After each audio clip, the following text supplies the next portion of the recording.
Hello everyone, क्या हाल चाल है आप लोगों के। आई होप आप लोग सब केमिस्ट्री वन शॉट वीडियोस का पूरा फायदा उठा रहे हैं और आप लोगों का बोर्ड एग्जाम का प्रिपरेशन बहुत शानदार चल रहा है। इस वीडियो को शुरू करते हैं। इस वीडियो में जो वन शॉट का बात हम लोग करने वाले हैं वो उस चैप्टर का नाम है बायोमोलिक्यूल्स। ध्यान रखना, बायोमोलिक्यूल्स लास्ट का चैप्टर्स में आता है ऑर्गेनिक केमिस्ट्री का, और लास्ट के चैप्टर्स तक पहुंचते पहुंचते बहुत सारा बच्चा ऐसा होता है जो थोड़ा ऐसा मोनोटोनस हो गया है, बहुत पूरा ऑर्गेनिक जल्दी खत्म हो इस चीज का इंतजार कर रहा होता है, और आखिरी के टॉपिक में उनका फोकस, उनका कंसंट्रेशन, उनका एनर्जी लेवल बहुत डिप कर जाता है। जबकि आप खुद देखो ना तो बाकी सारा जो ऑर्गेनिक का टॉपिक है उसमें आपको जितना एफर्ट लगाना पड़ा है चीजों को समझने के लिए और कंटेंट का जो वॉल्यूम है उसके तुलना में बायोमोलिक्यूल्स चैप्टर जो है वो रिलेटिवली छोटा चैप्टर है। इसमें बहुत सारा बात नहीं, बहुत कम बात है और कम एफर्ट में ये चैप्टर आपका रेडी हो जाएगा। और ऑब्वियसली एग्जामिनेशन में तो क्वेश्चन उस चैप्टर से भी आएगा, इस चैप्टर से भी आएगा।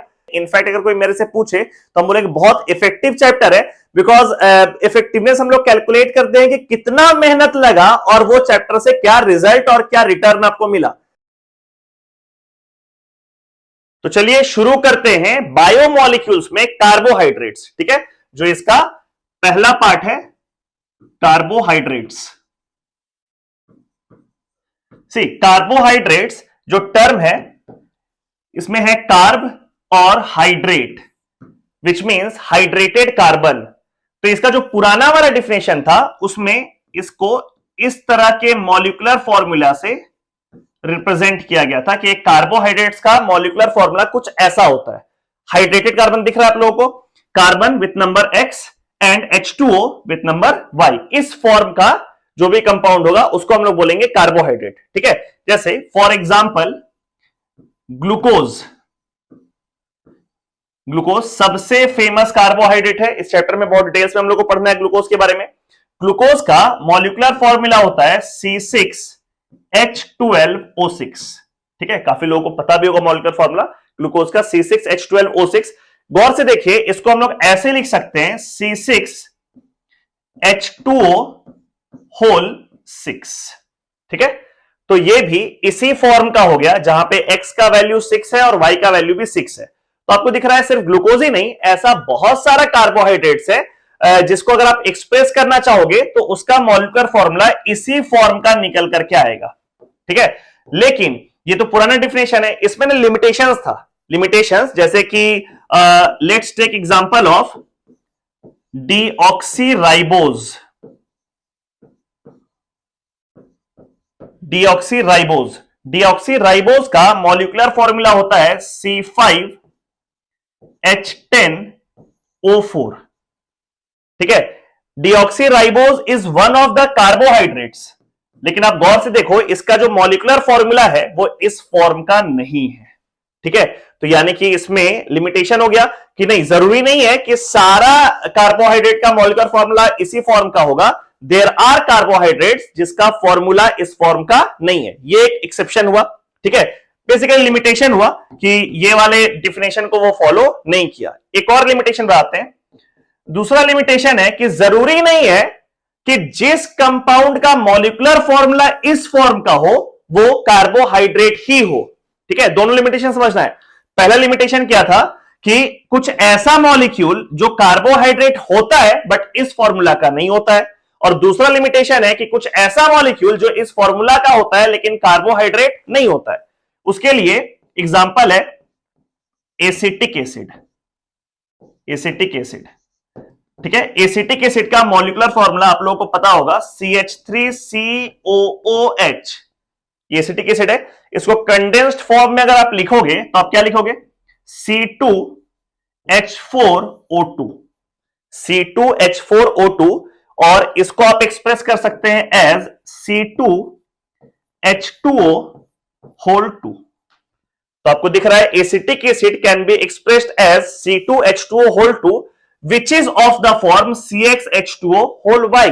इस फॉर्म का है, लेकिन फिर भी एसिटिक एसिड एक कार्बोहाइड्रेट थोड़ी है, नहीं है। तो ये दोनों लिमिटेशन समझना है कि ये वाला जो डिफिनेशन था ओरिजिनल वाला कि ये carbohydrate is hydrated carbon of the form CXH2O Y, ये जरूरी नहीं है। हर जगह एप्लीकेबल हो। There are carbohydrates which are not of this form and there are compounds which are of this form, but they are not carbohydrates. ठीक है, तो अब हम लोग बात करते हैं कि कार्बोहाइड्रेट का जो अपडेटेड डिफिनेशन है, जो एक्चुअल डिफिनेशन है, जो हम लोग पढ़ने वाले हैं, वो क्या है। तो carbohydrates are defined as polyhydroxy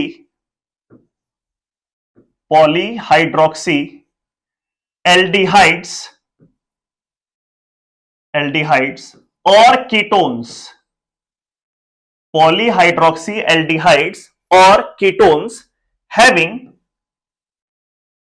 having at least one chiral carbon। ये इसका अपडेटेड डिफिनेशन है कार्बोहाइड्रेट का कि कार्बोहाइड्रेट होता क्या है। कार्बोहाइड्रेट्स आर पॉलीहाइड्रोक्सी, पॉलीहाइड्रोक्सी का मतलब hydroxy group is OH group. Okay, hydroxy group is OH group. Poly का मतलब एक से ज्यादा हाइड्रोक्सी ग्रुप होना चाहिए, एक में ही काम चलेगा, एक से ज्यादा हाइड्रोक्सी ग्रुप होना चाहिए। और प्रिंसिपल फंक्शन ग्रुप जो होगा that will be either an aldehyde और अ कीटोन। ठीक है, और उसमें कम से कम एक, एटलीस्ट वन कायरल कार्बन होना चाहिए। Now what is a chiral carbon? sp3 hybridised carbon in which the 4 groups attached are different. कोई भी एक sp3 हाइब्रिडाइज्ड कार्बन जिसमें कि जो 4 ग्रुप्स अटैच्ड है वो चारों अलग अलग है, A, B, C and D। इसको बोलते हैं chiral carbon. This carbon is called chiral. ठीक है, तो बायोमोलिक्यूल्स में कार्बोहाइड्रेट्स जो है उसका डिफिनेशन हो गया पॉलीहाइड्रोक्सी एल्डिहाइड और ketone having at least one chiral carbon. अब हम लोग कार्बोहाइड्रेट्स का नाम कैसे लिखते हैं, फोटो ही बनाएंगे, नाम कैसे लिखते हैं। तो अगर मान लीजिए उसमें प्रिंसिपल फंक्शन ग्रुप एल्डिहाइड है, अगर उस कार्बोहाइड्रेट में प्रिंसिपल फंक्शनल ग्रुप एल्डिहाइड है तो उसके लिए हम लोग प्रीफिक्स यूज करेंगे एल्डो। और अगर उसमें प्रिंसिपल फंक्शनल ग्रुप कीटोन है तो उसमें हम लोग प्रीफिक्स यूज करेंगे कीटो। ठीक है, अगर एल्डिहाइड है प्रिंसिपल फंक्शनल ग्रुप तो एल्डो, और अगर कीटोन है प्रिंसिपल फंक्शनल ग्रुप तो कीटो। ये हो गया उसका प्रीफिक्स।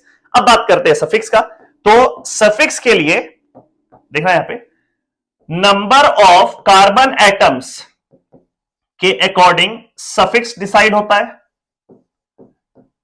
ठीक है, अब number of carbon atoms come से कम 3 होना जरूरी है, वो भी हम ड्रॉ करके दिखाएंगे आप लोगों को। 3 से कम कार्बन में तो वैसे भी कायरल सेंटर और पॉलीहाइड्रोक्सी ग्रुप लगेगा ही नहीं। तो अगर 3 कार्बन है तो उस केस में सफिक्स हम लोग यूज करेंगे ट्रायोज। ट्रायोज। अगर नंबर ऑफ कार्बन एटम्स 4 है तो tetrose. Number of carbon atoms 5 है देन विल यूज पेंटोज।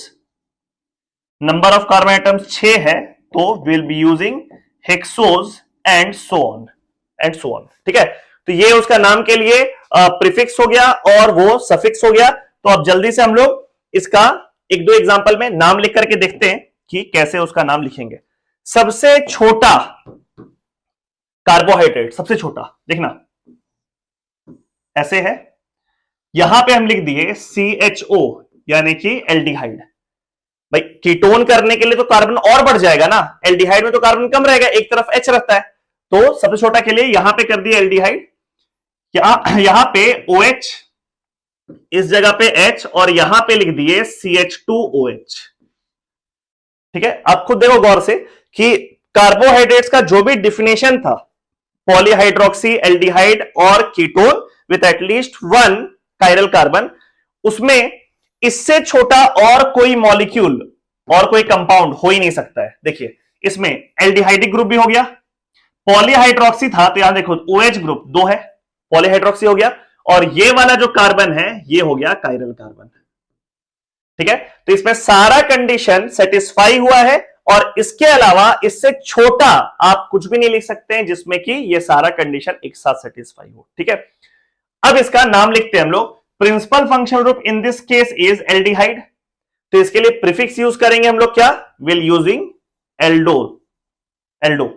ठीक है, और इसमें कार्बन कितना है, तो 3 कार्बन है, एक कार्बन यहां पे है, एक कार्बन यहां पे, एक कार्बन यहां पे, 3 है, विल बी यूजिंग ट्रायोज। ठीक है, तो इसका नाम क्या हो गया, इसका नाम हुआ इस कार्बोहाइड्रेट का एल्डो ट्रायोज। वैसे इसका कॉमन नेम होता है glyceraldehyde, common name is glyceraldehyde इसका, ठीक है। वैसे ही अगर आपको खुद दिख रहा है 3 कार्बन से कम में तो ये सारा कंडीशन सेटिस्फाई नहीं होगा, इसलिए 3 के लिए ट्राई हो।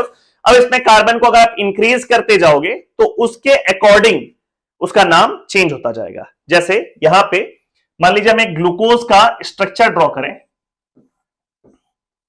दिखना है तो ग्लूकोज में भी प्रिंसिपल फंक्शनल ग्रुप होता है CHO, और यहां पर नीचे में CH2OH, इस जगह पर OH होता है, यहां पर H, फिर यहां पे OH, H, इस जगह पे OH, इस जगह पे OH, यहां पे H, यहां पे H, ऐसे लिखते हैं हम, याद कर लेते हैं कि मतलब ऐसे याद करते हैं कि एक लाइन खींचे, फिशर प्रोजेक्शन है, फिर उसमें 4 हॉरिजॉन्टल लाइन खींच दिए, ऊपर में प्रिंसिपल फंक्शन ग्रुप लगा दिए एल्डिहाइड, नीचे में एक CH2OH लगा दिए, और फिर इन चारों में आपको एक अटैचमेंट में H और एक में OH लगाना है। तो OH के लिए ऐसा याद कर रखो, राइट लेफ्ट राइट राइट, ठीक है, राइट लेफ्ट राइट राइट, तो ये बन जाता है फोटो ग्लूकोज का।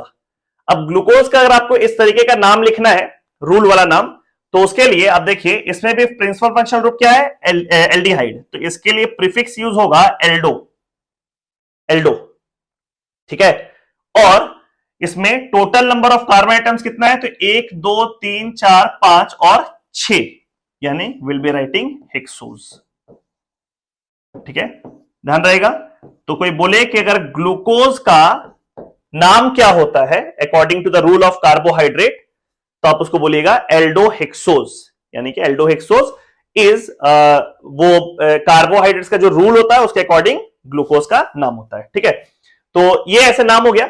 इसमें कोई कीटोनिक ग्रुप भी हो सकता है, जैसे यहां पे हम फ्रुक्टोज का फोटो बना देते हैं, एक बार देखना है फ्रुक्टोज का फोटो कैसे बनाते हैं। तो फ्रुक्टोज का फोटो में ये 3 नीचे का लाइन वैसे ही रहेगा, 1 लाइन 2 लाइन और 3 लाइन, ठीक है, ध्यान रखना है, क्योंकि ग्लूकोज और फ्रुक्टोज का फोटो ही इंपॉर्टेंट है इस चैप्टर में। तो ये नीचे का 3 लाइन सेम है, यहां नीचे में CH2OH आप लिख दो जो इसमें लिखा हुआ है, बाकी ये तीनों, ये वाला कार्बन, ये वाला कार्बन और ये वाला कार्बन, उसमें जो भी अटैचमेंट है उसी को इसमें उतार दो।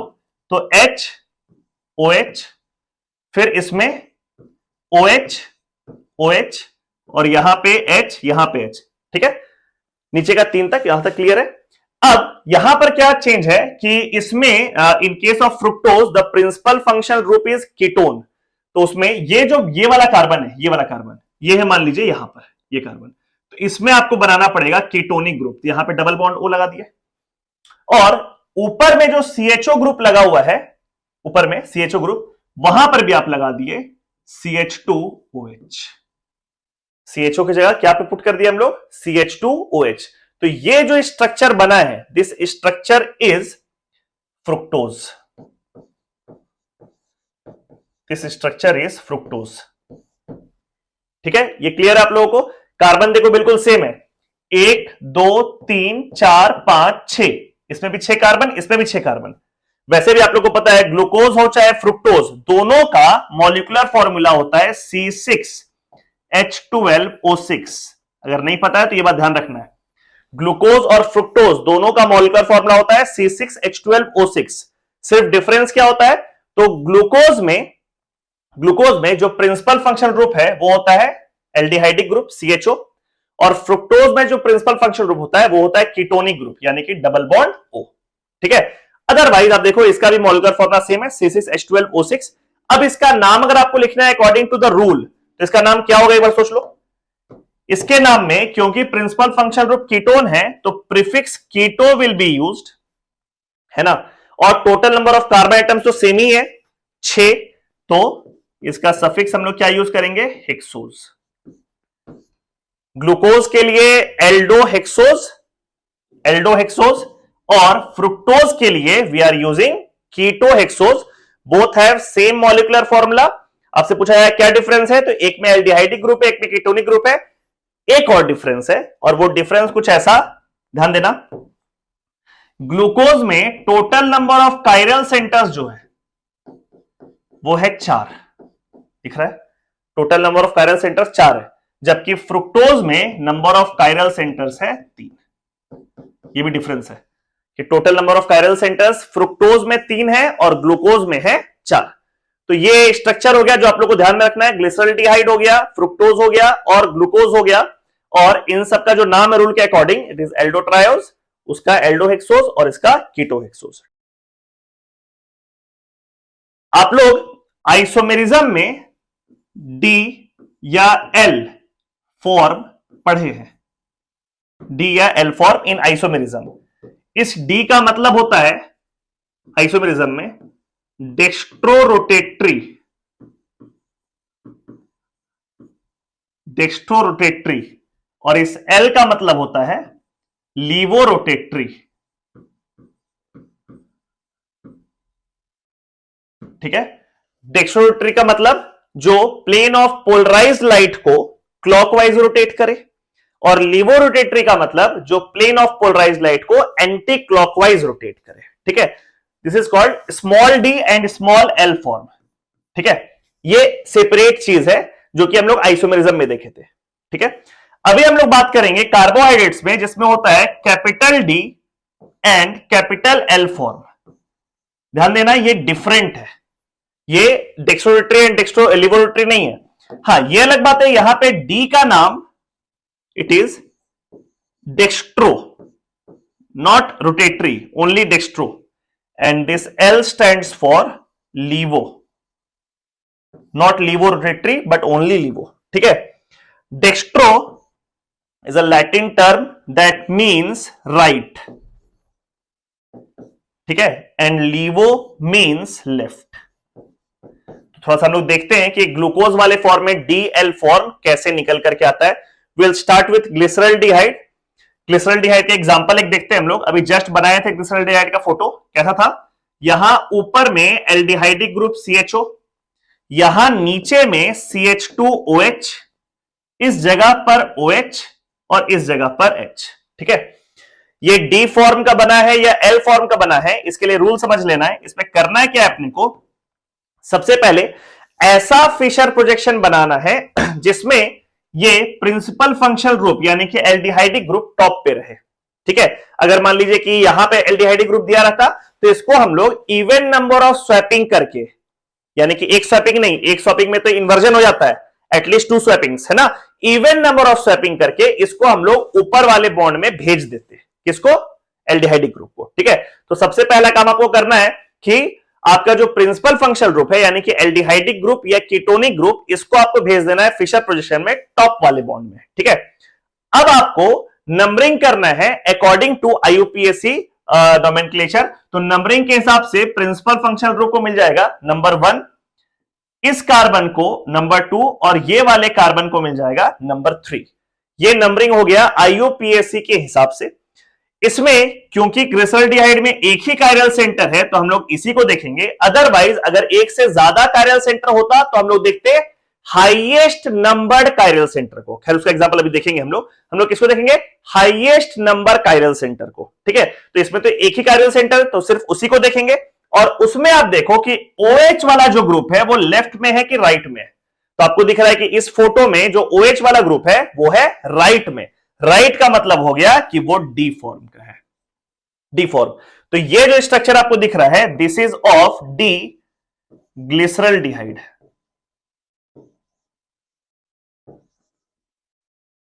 This is D glyceraldehyde. ठीक है, अच्छा, इसका अगर हम लोग मिरर इमेज बना ले,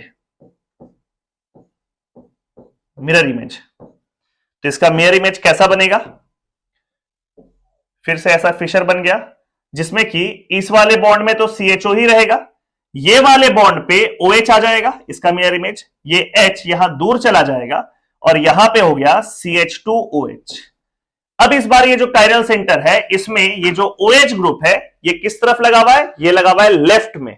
लेफ्ट का मतलब हो गया लीवो, यानी कि this is of L form, ये है L फॉर्म का। ठीक है, रूल फिर से बताते हैं, उसके बाद हम ग्लूकोज वाले एग्जांपल में भी आप लोगों को समझाएंगे कि सबसे पहले आपको करना क्या है। तो आपको फिशर प्रोजेक्शन बनाना है और जो प्रिंसिपल फंक्शनल ग्रुप है एल्डिहाइड या कीटोन, उसको टॉप मोस्ट वाले बॉन्ड से एसोसिएट कर देना है, अटैच कर देना है। ठीक है, अब IUPAC नोमेनक्लेचर के अकॉर्डिंग नंबरिंग करना है और जो हाईएस्ट नंबर्ड कायरल सेंटर है उस पे देखना है कि OH वाला ग्रुप राइट में लगा हुआ है या लेफ्ट में। अगर वो राइट में लगा हुआ है तो वो D फॉर्म है, अगर वो लेफ्ट में लगा हुआ है तो वो L फॉर्म है। ठीक है, हम लोग एक और एग्जांपल देखते हैं, ग्लूकोज वाला एग्जांपल, ताकि और क्लैरिटी आएगा। यहां पर देखिए, जैसे अभी जो जस्ट हम थोड़ा देर पहले ग्लूकोज का फोटो बनाए थे, उसी को वापस से बना देते हैं। कैसे बनाए थे, 3-4 बार बनाएंगे तो आपको भी याद हो जाएगा। यहां पे टॉप में CHO डाल देंगे, इस जगह पे डाल देंगे CH2OH। ठीक है, अब OH को कैसे लगाना है आप लोग को, right, left, right and right, right left, right right, और बाकी बचा हुआ जो बॉन्ड है उसमें क्या लगा देंगे हम लोग, H। तो यहां पर भी आपको दिख रहा होगा कि जो प्रिंसिपल फंक्शनल ग्रुप है यानी कि एल्डिहाइडिक ग्रुप, ये टॉप पे लगा हुआ है, जो कि रिक्वायरमेंट था डी फॉर्म या एल फॉर्म का। अब आप IUPAC के अकॉर्डिंग नंबरिंग करोगे तो numbering obviously will start from this carbon, इसको मिलेगा सेकंड पोजीशन, इसको मिलेगा थर्ड पोजीशन, इसको मिलेगा फोर्थ पोजीशन, यहां पे fifth position and this is sixth position. ठीक है, ये नंबरिंग हो गया। अब इसमें कायरल सेंटर कौन कौन है, तो ये वाला कार्बन कायरल है, ये वाला कार्बन कायरल है, ये वाला कार्बन कायरल है, और ये वाला कार्बन भी कायरल है। चारों कायरल सेंटर है। हाईएस्ट नंबर्ड कायरल सेंटर कौन है, तो देखो 2 कायरल है, 3 कायरल है, 4 कायरल है, 5 कायरल है, but highest number chiral centre तो 5 हुआ ना, है ना। अब इस 5 में देखो कि OH वाला ग्रुप कहां लगा हुआ है, तो OH वाला ग्रुप लगा हुआ है राइट में, तो ये हो गया डी ग्लूकोज, राइट में लगा हुआ है, तो इसका नाम हो गया डी ग्लूकोज। ठीक है, अब आपको एल ग्लूकोज अगर निकालना है तो ऑब्वियसली डी और एल फॉर्म एक दूसरे का मिरर इमेज होता है, तो आप इसका मिरर इमेज ड्रॉ कर लो। ठीक है, इसका मिरर इमेज कैसा बनेगा, देखो यहां पे ऐसे है, फिर से ये 4 इस तरीके से लगा दिए। अब इस बार राइट लेफ्ट राइट राइट मत करना, ठीक है, वो तो इस वाले पहले वाले फॉर्म को बनाने के लिए इसका मिरर इमेज देखना है हम लोग को। मिरर इमेज यहां पे OH है, तो यहां OH हो गया, ये वाला H यहां चला गया, यहां पे H हो गया, इस जगह पे हो गया OH, ये OH यहां पे हो गया, इस तरफ H हो गया, यहां पे OH और यहां पे H। ठीक है, ये बन गया इसका मिरर इमेज, जिसमें कि फिर से आप नंबरिंग करोगे 1 2 3 4 5 एंड 6। कायरल सेंटर है अगेन फिफ्थ पोजीशन, उसमें OH लगा हुआ है लेफ्ट में, तो ये हो गया L form. I guess 2 example काफी आप लोगों को समझाने के लिए कि डी फॉर्म और एल फॉर्म कैसे लिखेंगे, D glucose and L glucose. L glucose, ठीक है, 2 फॉर्म काफी है। क्या करना है, we have to draw a Fischer projection in which aldehydic और ketonic group has to be attached in the vertically upward bond, and then we'll have to number that compound according to IUPAC nomenclature, and the highest numbered chiral center is to be observed कि उसमें OH वाला group left में attached है कि right में attached है। अगर वो राइट में अटैच्ड है तो वो डी फॉर्म है, अगर वो लेफ्ट में अटैच्ड है तो वो एल फॉर्म है। अब हम लोग देखते हैं कि कार्बोहाइड्रेट्स में एपिमर्स किसको बोलते हैं। ठीक है, काफी इंपॉर्टेंट टॉपिक है ये एग्जाम के पॉइंट ऑफ व्यू से, एपिमर्स। ठीक है, epimers are stereoisomeric carbohydrates that differ in configuration around any one stereocenter or any one chiral center। ठीक है, इसका डेफिनेशन क्या हम लिख देते हैं यहां पे, isomeric carbohydrate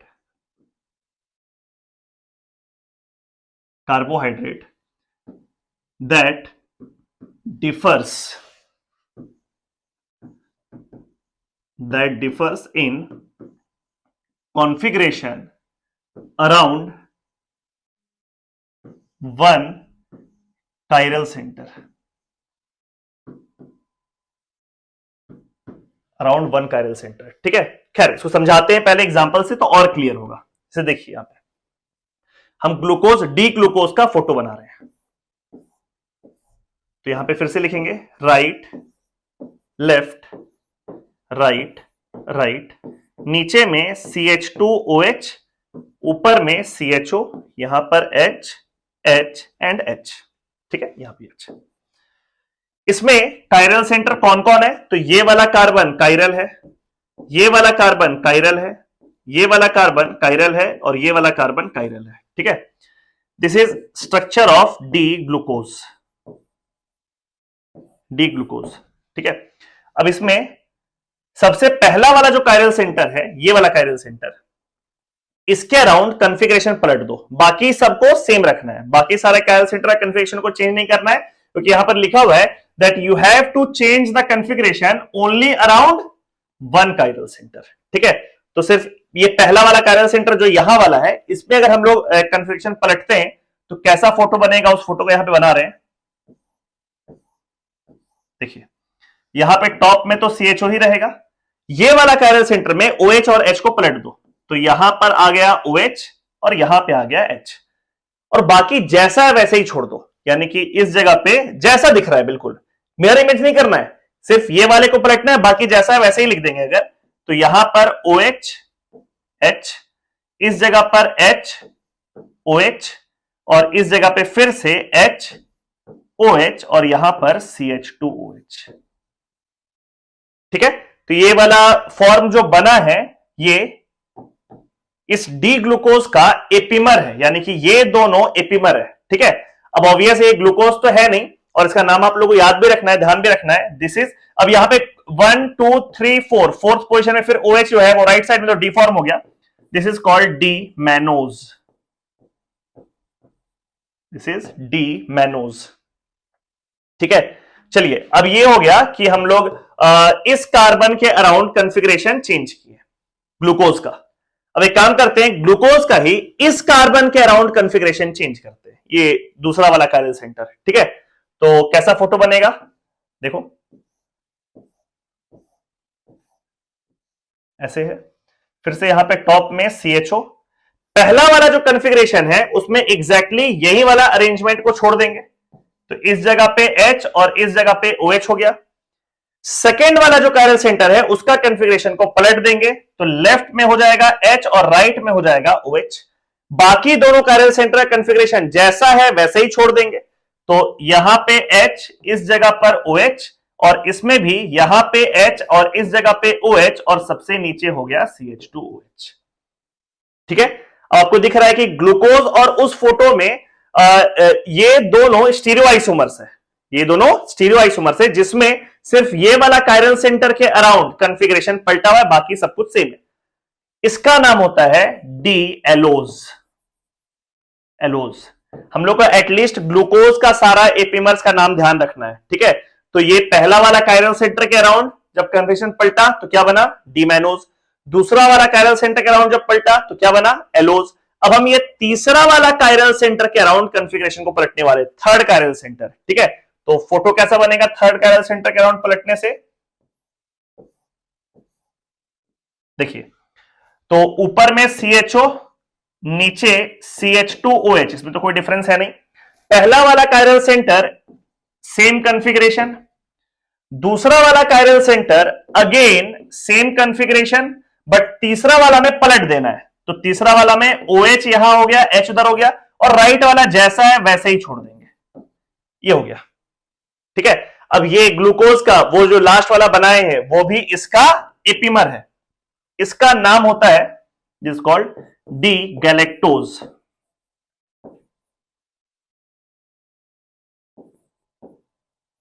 this called D galactose. तो अगर आपको कोई बोले कि ये ग्लूकोज का एपिमर कौन कौन होता है, डी मैनोज, या डी फॉर्म है तो डी फॉर्म ही रहेगा ऑब्वियसली, एपिमर एल फॉर्म नहीं हो जाएगा।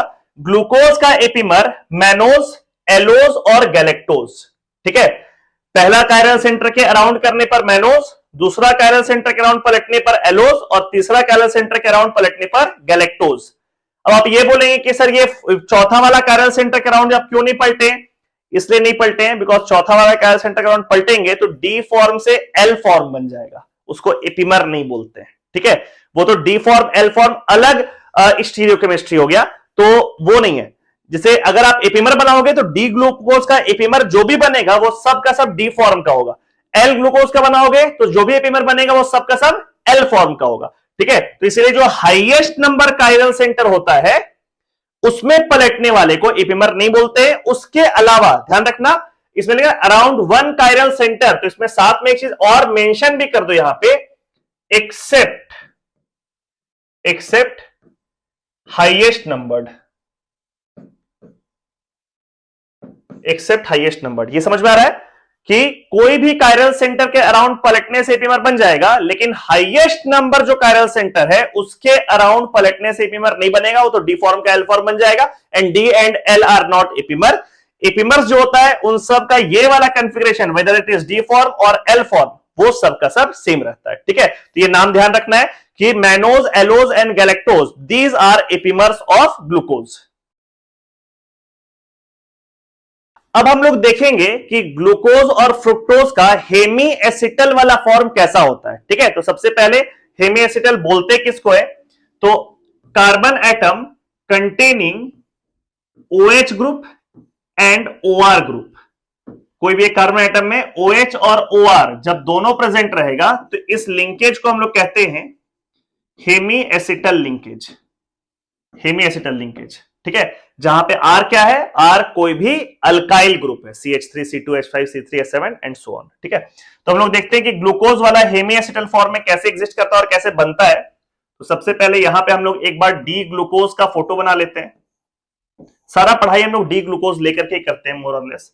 यहां पे एल्डिहाइडिक ग्रुप है तो C double bond OH aldehyde, फिर यहां पे राइट लेफ्ट राइट राइट, यहां पर H, यहां पे H, यहां पे H, यहां पे H और इस जगह पर CH2OH, ऐसा है। अब इसमें देखिए ये वाला जो ऑक्सीजन का लोन पेयर है, ठीक है, ये ऐसा आप लोगों को दिख रहा है फिशर, बट ये ऐसे इतना दूर है नहीं। ये जो एक्चुअल स्ट्रक्चर है ये नजदीक है, मतलब ये ऑक्सीजन घूम करके इस कार्बन के पास चला जाएगा। तो ये ऑक्सीजन का लोन पेयर एज न्यूक्लियोफाइल इस कार्बन पे अटैक कर रहा है घूम करके। ठीक है, this oxygen lone pair is acting as nucleophile and this carbon is acting as electrophile, और ये वाला पाई बॉन्ड टूट करके ऊपर चला जा रहा है। ठीक है, अब अगले स्टेप में क्या होगा, ये वाला ऑक्सीजन पे आ जाएगा पॉजिटिव चार्ज, इस ऑक्सीजन पे आ जाएगा नेगेटिव चार्ज, तो उन दोनों के बीच में प्रोटॉन ट्रांसफर हो जाएगा, यानी कि ये वाला जो हाइड्रोजन एटम है ये इस ऑक्सीजन के पास चला जाएगा। ऐसा होने से जो फॉर्म बनेगा वो कैसा दिखेगा, यहां पे देखिए ये इस तरीके से ऐसा है। ये 4, 1 2 3 4 पहले हम लोग बना लेते हैं, ये चारों 1 2 3 4, ठीक है, जिसमें इस पे लगा हुआ है OH, फिर यहां पे H, यहां पे OH, राइट वाला को एक बार छोड़ते हैं, फिर यहां पे H, इस जगह पर OH, यहां पर H, यहां पर H और यहां पर CH2OH। ठीक है, अब क्या हुआ है कि ये वाला ऑक्सीजन और ये वाला कार्बन के बीच में एक रिंग फॉर्मेशन हो गया है। तो इस जगह पे जो कार्बन है उस पे एक H लगा हुआ है, ये वाला H, और इस जगह पे O माइनस आया और ये वाला H इस O माइनस पे चला गया, तो इस कार्बन के पास एक OH भी है, OH हो गया। अब ये कार्बन और ये ऑक्सीजन के बीच में लिंकेज हो गया है, तो इस तरीके से यहां पे O और ये वाला बॉन्ड इस तरीके से अटैच्ड है। सब लोग क्लियर हो रहे हैं वाला फॉर्म, कोई दिक्कत नहीं होना चाहिए इसमें कि ये वाला ऑक्सीजन इस पे जाकर के अटैच हुआ है, तो बीच में ये 3 कार्बन जैसा है वैसे ही ये वाले कार्बन पे OH ग्रुप आ गया, बिकॉज ये पाई बॉन्ड ऊपर टूटा, और ये वाला H इंट्रामोलिकुलर प्रोटॉन ट्रांसफर होते हुए इसके पास चला गया, और यहां बीच में ये ईथर ग्रुप लग गया। ठीक है, अब गौर से देखिए ये वाला जो कार्बन है इसमें एक OH ग्रुप भी है, हाइड्रोक्सिल ग्रुप, और एक OR भी है, O कार्बन है ना, तो OR ही हुआ, O कार्बन, ईथर ग्रुप भी है। तो ये हो गया हेमी एसिटल लिंकेज, जिसमें कितना मेंबर्ड रिंग बना है गौर से देखिए, 1 atom, 2 atom, 3 atom, 4 atom, 5 atom और ये एक ऑक्सीजन 6 एटम। 6 एटम का रिंग है, मतलब 6 membered ring. Obviously 6 membered ring is very stable, तो ये 6 मेंबर्ड रिंग बना है, और इस 6 मेंबर्ड रिंग को हम लोग इंडिकेट करते हैं, एक प्रोजेक्शन बना रहे हैं यहां पे, गौर से देखना। यहां पे ये 6 मेंबर्ड रिंग बना लेंगे, जिसमें 6 मेंबर्ड में एक मेंबर्ड कौन है, ऑक्सीजन। ठीक है, ये ऐसे है, ऐसे ऐसे, ये वाला ऐसे और ये ऐसे। ठीक है, पहले ये 6 मेंबर्ड रिंग बना लिए, ये ऑक्सीजन एटम को यहां पर इंडिकेट कर लिए। अब बाकी सब ग्रुप्स को इसमें मेरे को लगाना है, किस तरीके से लगाएंगे अच्छे से देखो। तो जैसे ये वाला कार्बन है, ध्यान देना, ये कार्बन है, इस पे हाइड्रोजन भी लगा हुआ है और OH भी लगा हुआ है। अब यहां पे एक कैच आता है कि ये कार्बन एक नया कायरल सेंटर बना है, देखिए अच्छे से दिख रहा होगा, ये वाला कार्बन एक नया कायरल सेंटर फॉर्म हुआ है, ठीक है। तो उस कायरल सेंटर में जो OH ग्रुप है वो राइट भी हो सकता है और वो लेफ्ट भी हो सकता है। चलो इसको एक बार बना लेते हैं। पहले देखिए, मान लो कि ये वाला अटैचमेंट कुछ इस तरीके से है, कुछ ऐसा कि यहां पर जो कार्बन है इसमें OH ग्रुप और H ग्रुप इस तरीके से लगा हुआ है और ये बॉन्डेड है ऑक्सीजन के साथ, ऐसा ये अटैचमेंट है, ठीक है। तो इसमें ये वाला कायरल सेंटर नया बना, ये दिखा आप लोग सबको, बिकॉज पहले से ये 4 कायरल सेंटर था, वो तो अभी भी है चारों कायरल सेंटर, 1 2 3 4, बट ये वाला कार्बन जो पहले कायरल नहीं था उस पे जो कायरल सेंटर बना वो नया बना। अब उस नए वाले कायरल सेंटर में OH राइट साइड भी हो सकता है और OH लेफ्ट साइड भी हो सकता है, ठीक है। तो इसको थोड़ा सा एक बार होल्ड करते हैं, यहां पे एक नया थ्योरी पढ़ रहे हैं।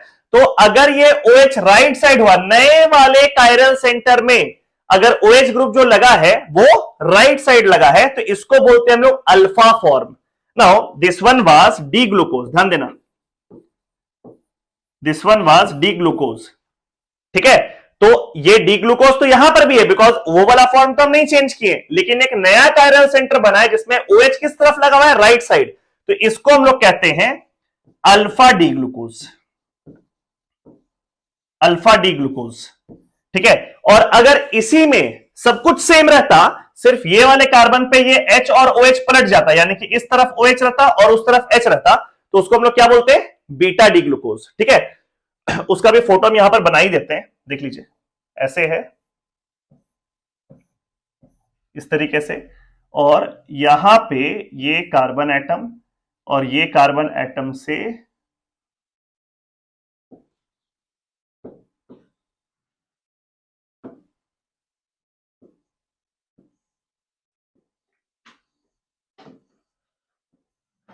ऐसा अटैचमेंट हो गया, ठीक है। बाकी नीचे में CH2OH, ठीक है, और इस कार्बन पे यहां पर H, यहां पर सेम OH और H, यहां पर भी सेम H और OH, इस जगह भी OH और H, और सिर्फ इस कार्बन पे चेंज हुआ है, इस कार्बन पे H लेफ्ट में और OH राइट में था, यहां पे हम लोग कर देते हैं OH लेफ्ट में और H राइट में, दिख रहा है। This again a form of D glucose, इसी से बना है, बट एक नया कायरल सेंटर जो बना है उस पे OH लेफ्ट में है, तो इसको हम लोग क्या बोलेंगे, इसको हम लोग बोलेंगे बीटा डी ग्लूकोज, ठीक है। तो ये अल्फा डी ग्लूकोज और बीटा डी ग्लूकोज क्लियर है कि जब आप ग्लूकोज का हेमी एसिटल वाला फॉर्म बनाएंगे उस समय जो एक नया कायरल सेंटर क्रिएट होगा, ये जो नया कायरल सेंटर क्रिएट होगा, उस कायरल सेंटर में अगर OH वाला ग्रुप राइट साइड लगा हुआ है तो हो जाएगा वो alpha form, alpha D glucose, और अगर वो OH वाला फॉर्म लेफ्ट साइड लगा हुआ है तो उसको क्या बोलेंगे हम लोग, बीटा फॉर्म, यानी कि बीटा डी ग्लूकोज। और ये alpha D glucose and beta D glucose, these two are called anomers, they are called anomers. तो एनोमर्स किसको बोलते हैं, ये क्लियर हुआ। एनोमर्स किसको बोलते हैं, तो किसी भी कार्बोहाइड्रेट में जब आप उसका आप हेमी एसिटल वाला फॉर्म बनाते हैं, यानी कि एक हाइड्रोक्सिल ग्रुप को एल्डिहाइडिक या कीटोनिक ग्रुप पे अटैक करके हेमी एसिटल वाला ग्रुप फॉर्म बनाते हैं, तो जो नया कायरल सेंटर, यही वाला कार्बन जो एल्डिहाइड वाला कार्बन है, यही वाला कार्बन तो कन्वर्ट किया नए कायरल सेंटर में, है ना। तो वो जो नया कायरल सेंटर बना है उसमें अगर OH वाला ग्रुप राइट साइड में लगा हुआ रहेगा तो उसको हम लोग बोलेंगे अल्फा फॉर्म, और अगर उसमें OH वाला ग्रुप लेफ्ट में लगा रहेगा तो उसको बोलेंगे हम लोग बीटा फॉर्म। और alpha form and beta form are called anomers, anomers. तो अगर इसका डिफिनेशन का बात किया जाए तो anomers are stereo isomers that differs in the configuration around the hemiacetal carbon formed in a carbohydrate, and alpha form is the one in which OH group is attached to the right bond, and beta form is the one in which OH group is attached to the left bond। ठीक है, clear है सब लोगों को कि normal जो हम लोग का ग्लूकोज फ्रुक्टोज कार्बोहाइड्रेट का फॉर्म होता है उसमें कोई अल्फा फॉर्म बीटा फॉर्म नहीं होता है, लेकिन अगर कार्बोहाइड्रेट को आप हेमी एसिटल वाले फॉर्म में कन्वर्ट करते हैं तो उसमें जो नया वाला कायरल सेंटर क्रिएट होता है, जो हेमी एसिटल वाला कार्बन, यही वाला कार्बन तो हेमी एसिटल है, OH and OR group, OH and OR group, है ना। तो जो नया वाला कायरल सेंटर क्रिएट होता है हेमी एसिटल वाला कार्बन, नया कायरल सेंटर क्रिएट हुआ, उसमें OH अगर राइट साइड है तो अल्फा फॉर्म, लेफ्ट साइड है तो beta form, and this alpha form and beta form are called anomers. ठीक है, तो एनोमर्स तो हम लोग समझ गए। अब हम लोग एक काम करने वाले, इस अल्फा डी ग्लूकोज का ये 6 मेंबर्ड रिंग वाला प्रोजेक्शन बना रहे हैं, क्योंकि ये 6 मेंबर्ड रिंग तो बन चुका है, अब उसको इसमें सजाना है मेरे को। किस तरीके से सजाएंगे, अच्छे से देखो। देखिए ये ऑक्सीजन लग गया है इस कार्बन पे, तो ये कार्बन ये वाला कार्बन है मान लो, ठीक है, तो उस पे H और OH लगा हुआ है, तो इस तरीके से हम एक बॉन्ड दे दिए H को और एक बॉन्ड दे दिए OH को। ठीक है, अब दूसरा वाला कार्बन ये वाला कार्बन है, उसके जस्ट बगल वाला कार्बन ये कार्बन है, इस पे HH सेम साइड दिख रहा है आप लोगों को, HH सेम साइड, तो इसमें अगर H ऊपर है तो इस कार्बन पे भी H जो है वो ऊपर रहेगा और OH नीचे रहेगा सेकंड वाले कार्बन पे। ठीक है, अब आगे बढ़ते हैं, ये थर्ड कार्बन, तो ये रहा वो वाला कार्बन, इस थर्ड कार्बन देखो सेकंड वाले कार्बन से उल्टा हो गया है, HH उल्टा हो गया, OH OH उल्टा हो गया, तो इस पे बॉन्ड बनाएंगे हम, इस पे OH राइट में और H, थोड़ा इसको छोटा कर देते हैं क्योंकि ऊपर वाला कार्बन भी है, इसमें OH ऊपर में और H नीचे में, सही बना है, बिकॉज ये इससे और इसमें पलटा है, तो ये देखो H नीचे। ठीक है, अब अगला कार्बन ये वाले कार्बन, यहां पे पहुंच गए हम, इसमें फिर से देखो OH OH opposite, H H opposite, तो फिर इससे कॉन्फ़िगरेशन अपोजिट हो जाएगा, ये OH ऊपर है तो यहां पे OH नीचे, ये H नीचे है तो यहां पे H ऊपर, ऐसा बन गया। अब बच गया आखिरी ये वाला कार्बन। अब ये वाले कार्बन पे गौर से देखो, यहां समझने वाला बात है, क्योंकि ये अटैचमेंट ऑक्सीजन के साथ है, तो ये वाला अटैचमेंट ऑक्सीजन के साथ है, आपको चाहिए ये H ग्रुप, ध्यान दो, ये वाला H ग्रुप और ये वाला CH2OH ग्रुप, ये किस तरीके से ओरिएंटेड होगा, जबकि यहां पे सीधे अगर रहता है H और CH2OH तो अच्छा से हम लोग कर लेते, बट ये तो ऊपर नीचे है, ध्यान देना। इसमें क्या है कि अगर आप CH2OH ग्रुप को यहां पे लिख दो और ये वाला बॉन्ड को यहां पे लिख दो, तो एक स्वैपिंग हुआ, एक स्वैपिंग में अगर HH सेम साइड आ रहा है तो ऑब्वियस है कि HH अपोजिट साइड होगा, क्योंकि एक स्वैपिंग में तो कॉन्फ़िगरेशन इन्वर्ट करता है, पता है हम लोगों को। फिर से एक बार रिपीट कर रहे हैं, ये वाला H वाला ग्रुप को यही रहने दो, और एक काम करो CH2OH वाला जो ग्रुप है इसको ये राइट वाले बॉन्ड में लगा लो, और ये जो ईथर वाला ग्रुप है इसको नीचे से ले जाओ। ठीक है, तो ये CH2OH वाला ग्रुप यहां राइट में लग जाएगा।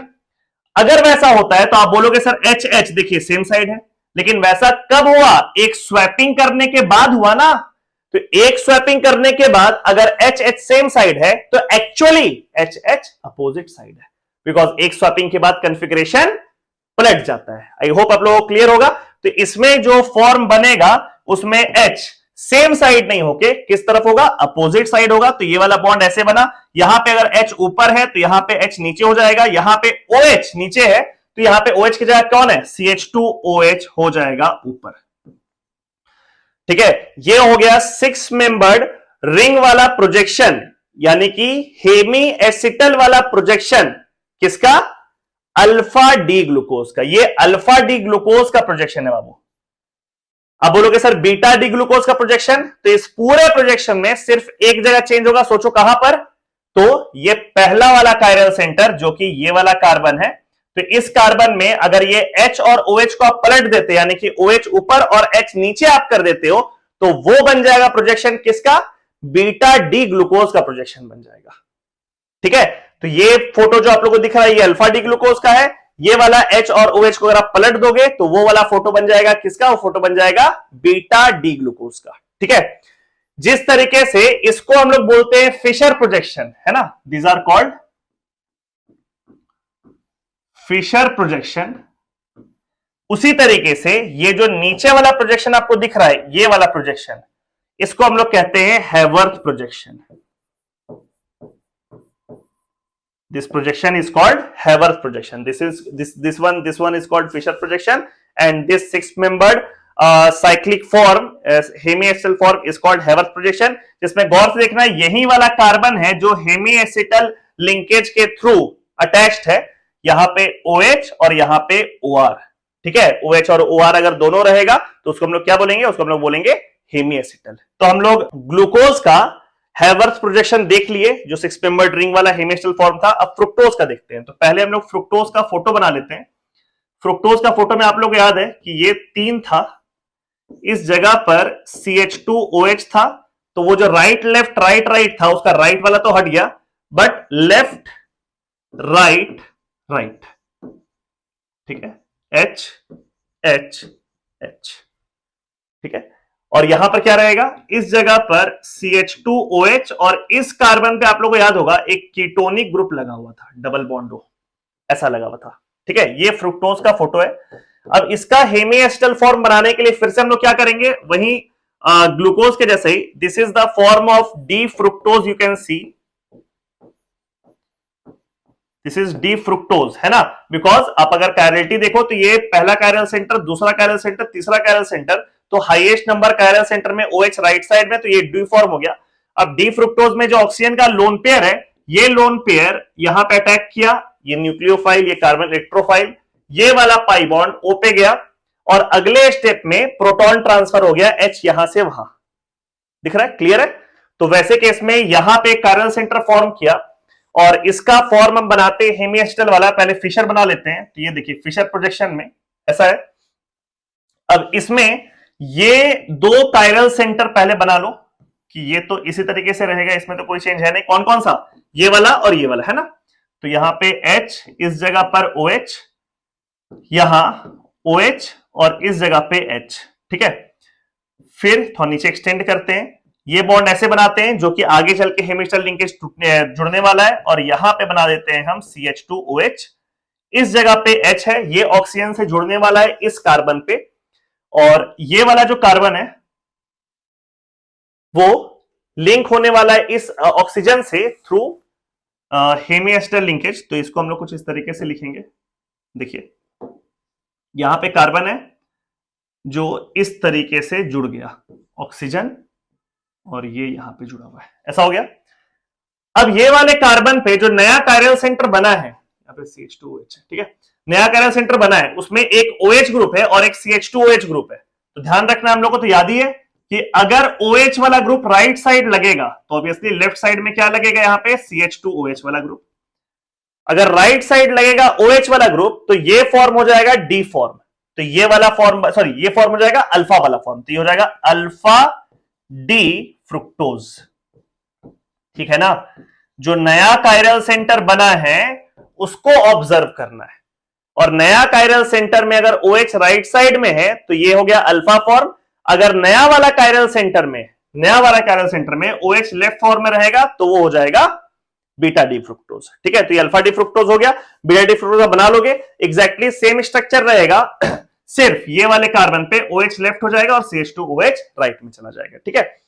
अब हम लोग क्या करने वाले हैं, इसी का हैवर्थ प्रोजेक्शन बनाते हैं, ठीक है। अच्छे से देखना है क्योंकि यहां पे रिंग का साइज है 5 मेंबर्ड, ग्लूकोज में क्या था 6 मेंबर्ड था। यहां देखो 1 2 3 4 और एक ही ऑक्सीजन, यानी कि 5 मेंबर्ड रिंग है। पहले उस रिंग को बना लेते हैं, ऑक्सीजन ये रहा, ठीक है, ये 5 मेंबर्ड रिंग बन गया। अब इसमें ये ऑक्सीजन से जुड़ा हुआ कार्बन से शुरू करेंगे। तो मान लीजिए ये जो ये कार्बन ये वाला है, तो इस पे जुड़ा हुआ ग्रुप एक है OH, एक है CH2OH, एक है OH और एक यहां पर है CH2OH, ठीक है। अब इसके बगल वाले कार्बन में देखो OH और OH अपोजिट साइड है, दिख रहा है। तो इसके बगल वाले कार्बन में OH अगर ऊपर है तो यहां पे OH लिख दिए नीचे और H लिख दिए ऊपर, ठीक है। फिर उसके बगल वाले कायरल कार्बन में फिर OH और OH अपोजिट है, तो इसके बगल वाले कायरल कार्बन में अगर OH नीचे है तो यहां पे OH हो गया ऊपर और यहां पे H हो गया नीचे, ठीक है। और उसके बगल वाले कायरल कार्बन में फिर वही वाला कंडीशन आ गया ग्लूकोज वाला कि CH2OH को अगर आप यहां पर लगाओगे और एक स्वैपिंग करोगे तो कॉन्फ़िगरेशन इन्वर्ट हो जाएगा, यानी कि आपको जो H सेम साइड दिख रहा है वो एक्चुअली अपोजिट साइड होगा, और यहां पर क्या बनेगा कि H हो जाएगा ऊपर और OH इसका हो जाएगा नीचे, ठीक है। So this is हैवर्थ projection of alpha D fructose, जिसमें कि ये वाला कार्बन एटम गौर से देखो यही हेमी एसिटल वाला कार्बन है, इसमें OH ग्रुप भी अटैच्ड है और OR ग्रुप भी अटैच्ड है, ठीक है। तो वो हेमी एसिटल वाला कार्बन, हैवर्थ प्रोजेक्शन ये हो गया फ्रुक्टोज का। यहां पर एक क्लासिफिकेशन आता है कार्बोहाइड्रेट्स का कि वो रिड्यूसिंग शुगर है या नॉन रिड्यूसिंग शुगर है। ठीक है, तो अगर कोई भी कार्बोहाइड्रेट आप लोगों को दिखेगा जिसमें ये हेमी एसिटल लिंकेज है, यानी कि OH और OR वाला लिंकेज, उसको हम लोग कहते हैं रिड्यूसिंग शुगर, क्योंकि वो टॉलेंस रिएजेंट को रिड्यूस कर देता है, वो सिल्वर मिरर टेस्ट देता है। ठीक है, तो कोई भी कार्बोहाइड्रेट यहां पे हम लिख देते हैं, ये तो हेमिस्टल को दिख ही रहा है कि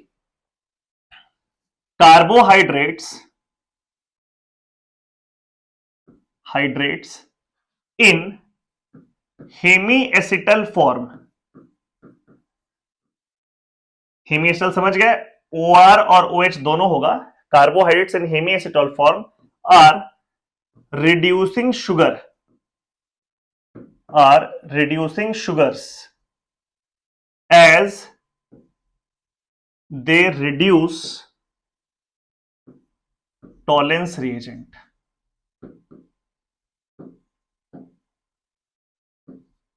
As they reduce tolerance reagent, क्या होता है कि टॉलेंस रिएजेंट इसको बोलते हैं AgNH3 whole 2 plus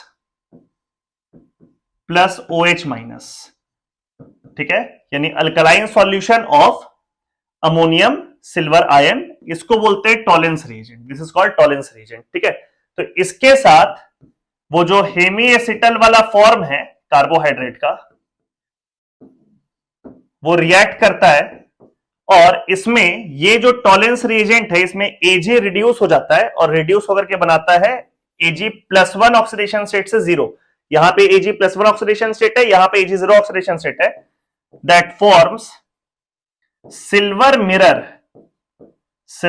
mirror on the walls of test tube.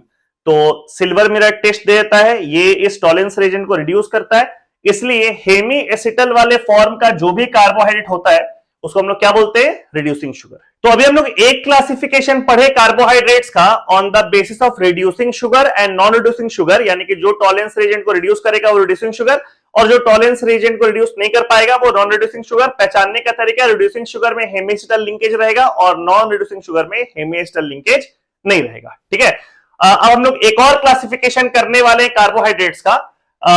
ये पहला है जिसको हम लोग कहते हैं मोनोसैकेराइड्स।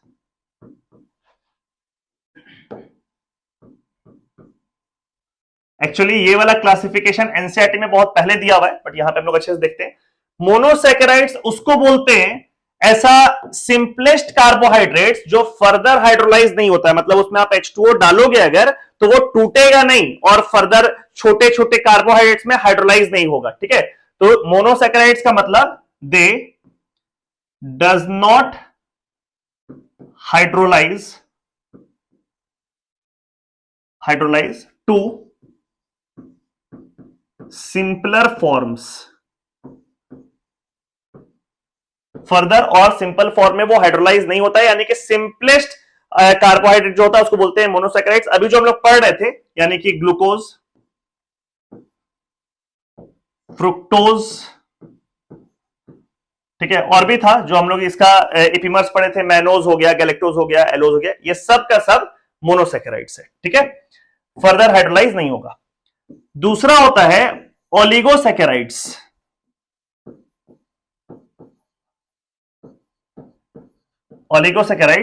ओलिगोसैकेराइड्स का डिफिनेशन है कि ओलिगोसैकेराइड्स को अगर आप हाइड्रोलाइज करोगे, यानी कि H2O से रिएक्ट करोगे, तो 2 से 10 कार्बोहाइड्रेट्स का छोटा छोटा यूनिट्स फॉर्म हो जाएगा। ठीक है, hydrolyse to 2 to 10 simpler carbohydrates,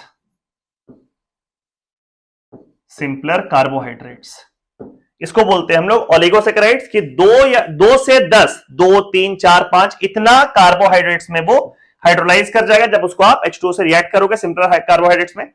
oligosaccharides में हम लोगों को जो नाम जानना है वो हम लोग को नाम जानना है डाइसैकेराइड्स का। नाम से ही समझ में आ रहा है, डाइसैकेराइड्स का मतलब क्या हो गया कि इसको अगर आप हाइड्रोलाइज करोगे तो 2 सिंपलर कार्बोहाइड्रेट के यूनिट में ये टूटेगा।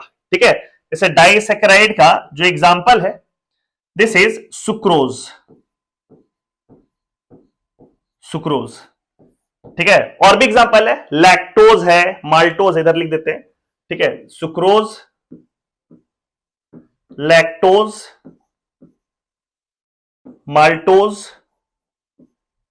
ठीक है, these are examples of disaccharides. ठीक है, जिसमें ये जो सुक्रोज है, ध्यान देना, जब इस सुक्रोज को हम लोग हाइड्रोलाइज करते हैं तो इस पे H2O डाल दिए, हाइड्रोलाइज कर दिए, तो ये फॉर्म करता है ग्लूकोज प्लस फ्रुक्टोज।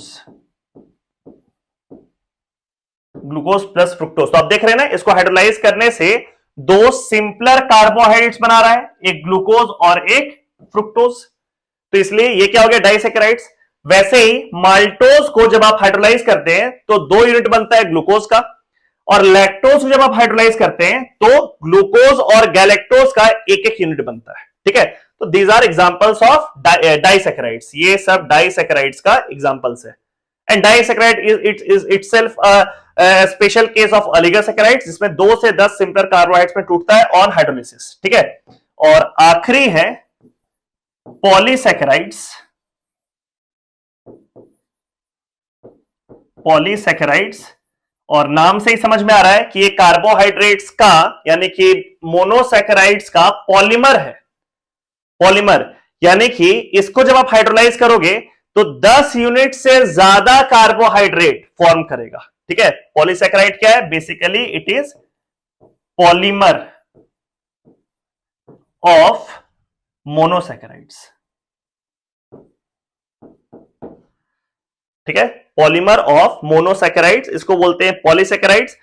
इसको अगर आप हाइड्रोलाइज करोगे, जैसे ओलिगोसैकेराइड्स में 2 से 10 यूनिट है, पॉलीसैकेराइड्स को अगर आप हाइड्रोलाइज करोगे तो 10 यूनिट से भी ज्यादा आपको मोनोसैकेराइड्स फॉर्म करेगा। इसका एग्जाम्पल जो हम लोग को ध्यान में रखना है, एक एग्जाम्पल है सेल्यूलोज और एक एग्जाम्पल है स्टार्च।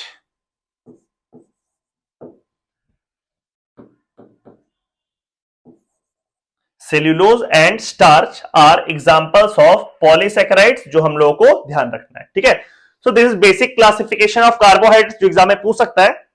मोनोसैकेराइड्स हाइड्रोलाइज ही नहीं करेगा, एग्जांपल ध्यान रखना है। ओलिगोसैकेराइड्स हाइड्रोलाइज करेगा, 2 से 10 सिंपलर कार्बोहाइड्रेट्स या 2 से 10 मोनोसैकेराइड्स बनाएगा, एग्जांपल ध्यान रखोगे। Sucrose, maltose, lactose. Polysaccharides polymer है किसका, मोनोसैकेराइड्स का, और इसको हाइड्रोलाइज करोगे तो 10 से ज्यादा मोनोसैकेराइड यूनिट बनेगा। इसका एग्जांपल है सेल्यूलोज एंड स्टार्च। कार्बोहाइड्रेट्स में डाइसैकेराइड होता है एक, sucrose. Sucrose is a type of disaccharide which on hydrolysis forms glucose and fructose. ठीक है, सुक्रोज जिसका फॉर्मूला होता है C12H22O11, ये है सुक्रोज का फॉर्मूला। ये एक डाइसैकेराइड है, और जब इसको हम लोग हाइड्रोलाइज करते हैं H+H2O, एसिड कैटेलाइज्ड हाइड्रोलिसिस। ठीक है, तो यहां पे बनता है glucose and fructose. Glucose and fructose. इसमें एक चीज मेंशन करने वाला है जो आप नोट डाउन कर लो, काफी important examination point of view से, कि sucrose is the only carbohydrate which is non reducing in nature. Sucrose एकमात्र ऐसा कार्बोहाइड्रेट है जो नॉन रिड्यूसिंग नेचर का है। अब आप बोलेंगे सर नॉन रिड्यूसिंग नेचर का मतलब क्या होता है, तो सुक्रोज टॉलेंस रिएजेंट को रिड्यूस नहीं कर पाता है, बिकॉज सुक्रोज में कोई भी हेमी एसिटल लिंकेज नहीं होता है। सुक्रोज में इसमें जो भी लिंकेज है वो कैसा है बाबू, वो है एसिटल लिंकेज। और अगर एसिटल लिंकेज है, एसिटल लिंकेज का मतलब कार्बन में 2 ईथर ग्रुप लगा हुआ है, OR एंड OR, इसको बोलते हैं एसिटल लिंकेज। और हेमी एसिटल का मतलब होता है एक में OR और एक में OH। तो अगर हेमी एसिटल लिंकेज होता तो वो टॉलेंस रिएजेंट को रिड्यूस कर देता, और उसको हम लोग बोलते हैं रिड्यूसिंग शुगर। क्योंकि सुक्रोज में सिर्फ एसिटल लिंकेज होता है, हेमी एसिटल लिंकेज नहीं होता है, तो sucrose is a type of non reducing sugar. Otherwise all other carbohydrates are reducing sugar. Glucose एक रिड्यूसिंग शुगर है, फ्रुक्टोज रिड्यूसिंग शुगर है। इनफैक्ट बाकी माल्टोज हो गया, गैलेक्टोज हो गया, लैक्टोज हो गया, ठीक है, ये एलोज हो गया, ये सारा का सारा रिड्यूसिंग शुगर है एक्सेप्ट फॉर सुक्रोज, ठीक है। तो खैर ये एक एड ऑन इंफॉर्मेशन यहां पे आप लोगों को दे दी है। Sucrose on acid catalysed hydrolysis forms glucose and fructose, जिसमें एक बात ध्यान देना है, ये जो सुक्रोज है इसका नेचर होता है डेक्स्ट्रोरोटेटरी। डेक्स्ट्रोरोटेटरी का मतलब होता है कि ये प्लेन ऑफ पोलराइज लाइट को क्लॉकवाइज रोटेट करेगा। तो इसका angle of rotation if it is plus alpha degree, it is dextrorotatory. Dextrorotatory का मतलब कि ये प्लेन ऑफ पोलराइज लाइट को क्लॉकवाइज रोटेट करेगा और उसका एंगल है प्लस अल्फा डिग्री। ग्लूकोज का नेचर कैसा होता है, ग्लूकोज भी डेक्स्ट्रोरोटेटरी होता है और इसका एंगल ऑब्वियसली सुक्रोज से अलग रहेगा, ये प्लस बीटा डिग्री से रोटेट करेगा प्लेन ऑफ पोलराइज लाइट को। और ग्लूकोज के साथ बन रहा है फ्रुक्टोज जो कि लीवोरोटेटरी नेचर का होता है और इसका एंगल ऑफ रोटेशन को हम लिख दे रहे हैं माइनस गामा डिग्री, यानी कि ये एंटी क्लॉकवाइज डायरेक्शन में प्लेन ऑफ पोलराइज लाइट को रोटेट करेगा and the magnitude of angle is gamma. यहां एक फैक्ट और आप लोग को बता दे रहे हैं कि गामा जो एंगल है इसका मैग्नीट्यूड बीटा एंगल से ज्यादा होता है। यह फैक्ट है जिसके वजह से प्रॉपर्टी इन्वर्जन केन शुगर होने वाला है भी। देखो ध्यान दो, this is dextrorotatory, this is also dextrorotatory and this fructose is levorotatory, but उसका जो एंगल है उसका मैग्नीट्यूड, इसका मैग्नीट्यूड एंगल का फ्रुक्टोज का ये ग्लूकोज से ज्यादा है, ग्लूकोज से ज्यादा है। इसका मतलब आप ये सोचो ना कि शुरुआत में जब आपके पास सिर्फ सुक्रोज था तो वो पूरा का पूरा सॉल्यूशन क्या था, डेक्स्ट्रोरोटेटरी था प्लस अल्फा डिग्री। जब ये पूरा सुक्रोज हाइड्रोलाइज कर जाए, मतलब कि ये जीरो हो जाए, ये पूरा खत्म हो जाए, तो ग्लूकोज और फ्रुक्टोज बाबू 1:1 के रेशियो में फॉर्म करेगा बिकॉज दोनों का स्टोइकियोमेट्रिक कोएफिशिएंट 1 है, ठीक है, 1:1 के रेशियो में फॉर्म करेगा। सुक्रोज का फॉर्मूला होता है C12H22O11, इसमें एक H2O एज सच ऐड हो गया और ग्लूकोज का formula is C6H12O6। Similarly fructose का फॉर्मूला इज ऑल्सो C6H12O6। तो आप देख रहे हैं sucrose plus 1 H2O will form C12H24O12 और इसमें ये ग्लूकोज और फ्रुक्टोज फॉर्म कर जाएगा। अब ग्लूकोज और फ्रुक्टोज 1:1 के रेशियो में फॉर्म कर रहा है। ग्लूकोज डेक्स्ट्रो है, फ्रुक्टोज लीवो है, लेकिन फ्रुक्टोज का एंगल का मैग्नीट्यूड ये ग्लूकोज से ज्यादा है। तो ओवरऑल 1:1 के रेशियो का मिक्सचर आप सोच के बताइए ये क्या होना चाहिए, ये मिक्सचर होगा लीवोरोटेटरी। जैसे एग्जांपल सोचो ना, मान लीजिए ये वाला एंगल है +20 डिग्री और ये वाला एंगल है -30 डिग्री और दोनों का 1:1 के रेशियो में इक्वल नंबर ऑफ मोल्स है। तो +20 और -30 दोनों का एज सच ऐड कर दोगे तो वैल्यू कितना आएगा, -10 आएगा। तो ये डेक्स्ट्रो है, ये लीवो है, बट क्योंकि इसका एंगल का मैग्नीट्यूड ज्यादा है तो ओवरऑल मिक्सचर जो बनेगा दोनों के एंगल को आप जोड़ोगे तो ओवरऑल एंगल नेगेटिव निकल करके आएगा, यानी द मिक्सचर विल बी लीवोरोटेटरी, ठीक है। तो रिएक्शन के शुरुआत में जो सॉल्यूशन था वो डेक्स्ट्रोरोटेटरी था और रिएक्शन के अंत में जो सॉल्यूशन है ये दोनों का मिला हुआ 1:1 के रेशियो का सॉल्यूशन, उसका नेचर कैसा है, लीवोरोटेटरी, ठीक है। तो ये जो डेक्स्ट्रो से लीवो चेंज हुआ है, इन्वर्जन हुआ है, इसे पूरे फिनोमेना को हम लोग कहते हैं inversion. This is called inversion in cane sugar. Cane sugar, now what is this cane sugar? अरे ये केन शुगर कुछ भी नहीं है, ये सुक्रोज है। सुक्रोज को ये केन शुगर बोल रहे हैं। इस पूरे फिनोमेना को हम लोग बोलते हैं इन्वर्जन इन केन शुगर, यानी कि शुरुआत में आप लेकर के जब सुक्रोज आए थे तो द सॉल्यूशन वाज डेक्स्ट्रोरोटेटरी।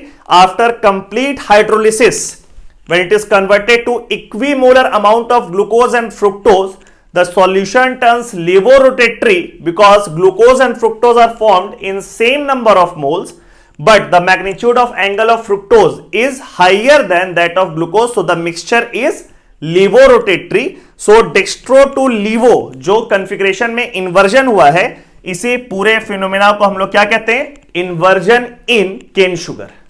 अब हम लोग ग्लूकोज का कुछ इंपॉर्टेंट रिएक्शंस के बारे में बात करेंगे कि ग्लूकोज में कुछ रिएजेंट्स डालने से क्या प्रोडक्ट फॉर्म करता है, ठीक है। विल डील विथ सम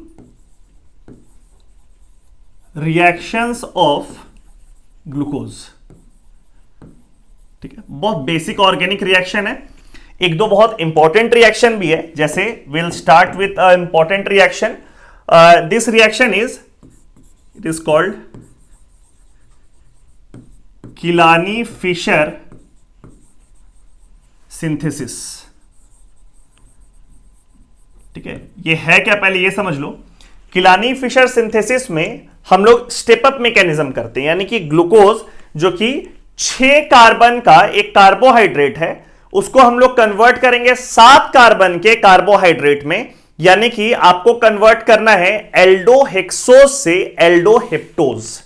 ठीक है, आप लोगों को होगा ध्यान में फर्स्ट पार्ट के हिसाब से कि ग्लूकोज का जो नाम होता है डिस्क्रिप्शन वाला या रूल वाला नाम, दैट इज एल्डोहेक्सोज. हम लोग उसमें स्टेप अप रिएक्शन करेंगे, यानी कि एक कार्बन ज्यादा वाला कार्बोहाइड्रेट को फॉर्म करेंगे जिसका कि नाम क्या हो जाएगा, एल्डोहेप्टोज. ठीक है, तो कैसे होगा वो रिएक्शन जरा एक बार देखिए. तो ग्लूकोज का एक जनरल फॉर्मूला एज सच वो ऐसा होता है, CHO, इसको ऐसे लिखते हैं हम लोग, CH2OH ऐसे लिख दिए, फिर यहां पर बीच में CHOH होल 4 और यहां राइट साइड CHO. ये क्लियर होगा आप लोगों को कि इस तरह का फॉर्मूला होता है. ऐसे एक वर्टिकल लाइन रहता है ना, ये 4 ऐसे है, ऐसे OH OH, यहां भी OH और यहां पर भी OH. ये सारे बॉन्ड्स में हाइड्रोजन लगा हुआ है, इस जगह पर CHO और यहां पर क्या लगा हुआ रहता है, CH2OH. इसे कोई इस तरह से लिख दिए कि ये CHO ये वाला पार्ट है, बीच में देखो CHOH 4 है, 1 2 3 4, इसको ऐसे लिख दिए, और लास्ट में CH2OH को इस तरह से लिख दिए. ठीक है, अब इसमें ये CHO वाला जो पार्ट है इसको देखिए थोड़ा, CHO वाला पार्ट इसको ऐसे लिख देते हैं C डबल बॉन्ड OH. ठीक है, फर्स्ट स्टेप में दिस रिएक्शन तो मिट भी गया, फिर से एक बार लिख देते हैं इसका नाम. This is called Kiliani Fischer synthesis. ठीक है, type of step up reaction, carbon का संख्या बढ़ने वाला है कार्बोहाइड्रेट में. फर्स्ट स्टेप में इसको हम लोग रिएक्ट करते हैं HCN के साथ. कोई भी एक एल्डिहाइड या कीटोन है, HCN से रिएक्ट करोगे, it will form cyanohydrin. Cyanohydrin का मतलब होता है एक ही कार्बन पे OH ग्रुप, हाइड्रोक्सिल ग्रुप भी और CN ग्रुप भी. ठीक है, कैसे होगा रिएक्शन, बहुत बेसिक सा रिएक्शन है. HCN में H प्लस है और CN माइनस है, तो ये ऑक्सीजन का जो लोन पेयर है ये फर्स्ट स्टेप में इस H प्लस पे अटैक करेगा, यहां पे OH प्लस बन जाएगा, और अगले स्टेप में नेक्स्ट स्टेप में ये CN माइनस जो है वो यहां पे अटैक करके ये वाला बॉन्ड को ऊपर तोड़ देगा. बेसिकली 2 स्टेप में हो रहा है, उसको हम एक ही स्टेप में लिख दे रहे हैं कि फर्स्ट स्टेप में ऑक्सीजन का लोन पेयर H प्लस पे अटैक किया, यहां पे OH प्लस आ गया, और सेकंड स्टेप में CN माइनस यहां पे अटैक करके पाई बॉन्ड को ऊपर तोड़ देगा. So a cyanohydrin will be formed that looks like, कैसा दिखेगा देखो, तो यहां पे लेफ्ट में पहले CH2OH वो कोना वाला, फिर बीच में CHOH होल 4, और राइट में ऐसा कुछ है कि CH, इस पे लगा हुआ है एक OH और एक लग गया CN, एक लग गया है CN. ठीक है, ऐसा कुछ है.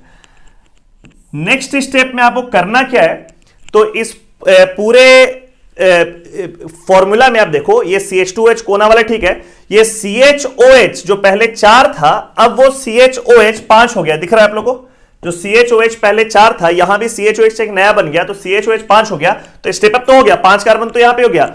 बट ये जो कोना वाला है ये एल्डिहाइड ग्रुप आपको चाहिए जो अभी CN ग्रुप है. ठीक है, तो याद कीजिए कि CN ग्रुप को, साइनाइड ग्रुप को आपको एल्डिहाइड में कन्वर्ट करने के लिए हम लोग यूज करते थे स्टीफेंस रिएक्शन. स्टीफेंस रिएक्शन में रिएजेंट क्या यूज करते थे हम लोग, SnCl2 plus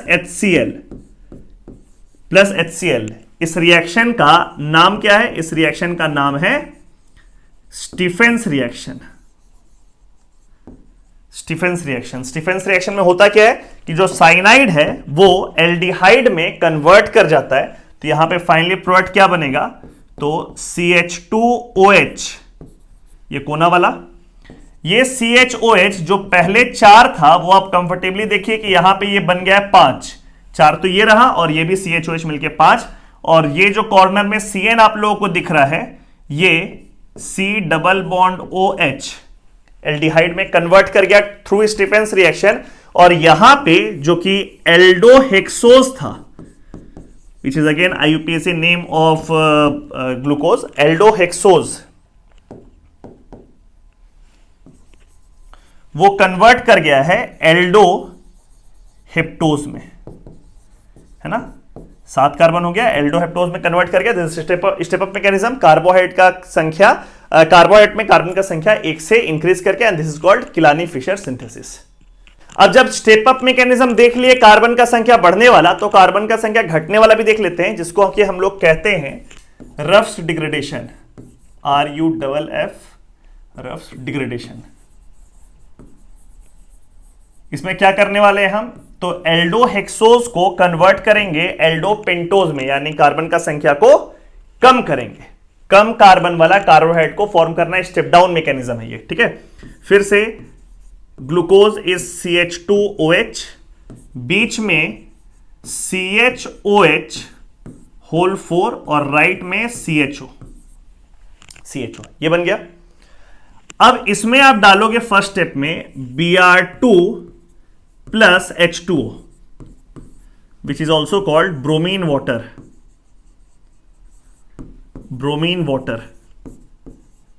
Br2 plus H2O, जिसके वजह से होगा क्या, इसमें ये जो CHO वाला ग्रुप आप लोग को दिख रहा है ना, वो ऑक्सीडाइज कर जाएगा कार्बोक्सिलिक एसिड में, ठीक है। तो यहां पे CH2OH और फिर इस जगह पर CHOH होल 4 और यहां किनारे में बन जाएगा C डबल बॉन्ड OH, ठीक है। This Br2H2O act as an oxidising agent, और वो ऑक्सीडाइज कर देगा एल्डिहाइड को, किसमें, कार्बोक्सिलिक एसिड में, and this compound is called gluconic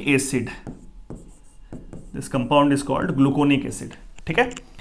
अगले स्टेप में आप इसमें क्या करने वाले हैं, ध्यान देना, आप इसको रिएक्ट करोगे कैल्शियम ऑक्साइड के साथ in presence of Fe3 plus H2O2। बड़ा इंटरेस्टिंग स्टेप है। इस स्टेप का नाम है oxidative decarboxylation. This step is called oxidative decarboxylation. इसमें होगा क्या, ये जो कैल्शियम ऑक्साइड आप लोगों को दिख रहा है ना, ये काम करेगा इसमें डीकार्बोक्सिलेशन का, यानी कि यहां पर जो CO2 वाला ग्रुप है, कार्बोक्सिलिक एसिड वाला ग्रुप है, इसमें से कार्बन डाइऑक्साइड को ये रिमूव कर लेगा, CO2 को रिमूव कर लेगा, और CO2 को रिमूव करके बनाएगा CaCO3 का प्रेसिपिटेट, ठीक है। ये कौन किया, ये कैल्शियम ऑक्साइड क्या किया, ये कार्बन डाइऑक्साइड को वहां से निकाल दिया कार्बोक्सिलिक एसिड वाले पार्ट से, और कैल्शियम कार्बोनेट का PPT बना दिया। अब ये वाला कार्बन तो हट गया, अब उसके बगल में जो कार्बन है, यहां जो CHOH होल 4 दिख रहा है ना आप लोगों को, उसमें से एक CHOH वाला ग्रुप, एक अल्कोहलिक वाला ग्रुप, ये Fe3 plus H2O2 will act as an oxidising agent, और वो जो कोना वाला कार्बन है containing OH group, containing hydroxyl group, alcoholic group, उसको वो ऑक्सीडाइज कर देगा एल्डिहाइड में, ठीक है।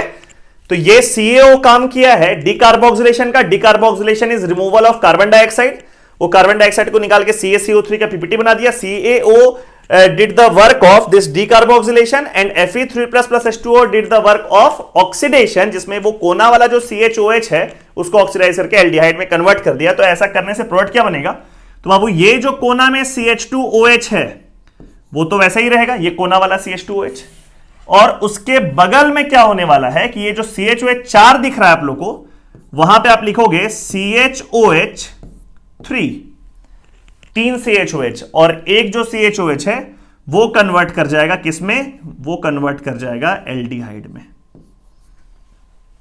CH2OH, CHOH whole thrice plus यहां पे bonded C double bond OH, और साथ में प्लस ये कैल्शियम कार्बोनेट का प्रेसिपिटेट जो CaO बनाया है, ठीक है। So this is Aldo pentose, ठीक है। आप रिएक्शन शुरू किससे किए थे, आप रिएक्शन शुरू किए थे एल्डो हेक्सोज से। स्टेप डाउन मैकेनिज्म हुआ, कार्बन का संख्या कम हो गया, और यहां पे फॉर्म किया Aldo pentose. So this is called rough degradation, जिसमें स्टेप डाउन मैकेनिज्म होता है। कार्बोहाइड्रेट से कार्बोहाइड्रेट ही बनता है, बट एक कार्बन कम वाला। तो ग्लूकोज का हम लोग 2 रिएक्शन देख लिए, एक किलानी फिशर सिंथेसिस और एक रफ डिग्रेडेशन। और भी कुछ रिएक्शंस देखते हैं ग्लूकोज का, जैसे ये रिएक्शन को देखो, CHO CHOH होल 4 और यहां पर CH2OH। ठीक है, बहुत बेसिक रिएक्शन अभी हम लोग देखने वाले हैं। जैसे एक ये रिएक्शन है जिसमें अगर हम लोग डाल दें रेड फॉस्फोरस प्लस HI, तो आप लोगों को पता होगा रेड फॉस्फोरस प्लस HI करता क्या है, बहुत शानदार रिड्यूसिंग एजेंट है। कोई भी एल्कोहलिक ग्रुप हो, एल्डिहाइडिक ग्रुप हो, ये सारे ग्रुप्स को अल्केन में कन्वर्ट कर देता है। ठीक है, तो यहां पे देखो ये वाला कार्बन हो, चाहिए चारों कार्बन, चाहिए वाला कार्बन, सब में यहां पे एल्डिहाइडिक ग्रुप है और इन सब पे अल्कोहलिक ग्रुप है, सबको अल्केन में कन्वर्ट करेगा और यहां पे फॉर्म कर जाएगा नॉर्मल हेक्सेन। नॉर्मल हेक्सेन बहुत बढ़िया reducing agent, red phosphorus plus HI। ठीक है, नेक्स्ट इसको आप LiAlH4 से अगर रिएक्ट करते हैं लिथियम एल्युमिनियम हाइड्राइड से, तो ये LiAlH4 करता क्या है बाबू, ये एल्डिहाइड को एल्कोहल में कन्वर्ट कर देता है और एल्कोहल जैसा है उसको वैसे ही छोड़ता है, उसमें कोई डिफरेंस नहीं आता है, मतलब उसमें कोई चेंज नहीं होता है। तो ये एल्कोहलिक ग्रुप जितना है ये जैसा है वैसे ही रह जाएगा, जबकि ये जो एल्डिहाइडिक ग्रुप है ये रिड्यूस कर जाएगा एल्कोहलिक ग्रुप में। ठीक है, तो अभी 5 कार्बन है OH वाला, अब 6 कार्बन हो जाएगा, यानी कि यहां पर LiLH4 डालने पर क्या फॉर्म करेगा, तो CH2OH, यहां भी लेफ्ट में जो एल्डिहाइड है वो रिड्यूस कर गया एल्कोहल में, बीच में CHOH होल 4 और यहां राइट में भी CH2OH। ये फॉर्म कर जाएगा LiAlH4 के साथ। ठीक है, अगर आप टेस्ट का बात करो तो टॉलेंस टेस्ट या टॉलेंस रिएजेंट यहां पर डालोगे, टॉलेंस रिएजेंट, तो यहां पे टॉलेंस रिएजेंट होता क्या है, तो AgNH3 whole 2 plus ammoniacal silver ion को बोलते हैं टॉलेंस रिएजेंट। तो यहां पे ये ऑक्सीडाइज कर जाएगा और ये रिड्यूस करेगा Ag सिल्वर मिरर में, इसीलिए इसको सिल्वर मिरर टेस्ट भी बोलते हैं। ठीक है, और इसी के वजह से ग्लूकोज एक रिड्यूसिंग शुगर बनता है। इसमें अगर हम लोग रिएक्ट करते हैं फिलिंग्स रिएजेंट,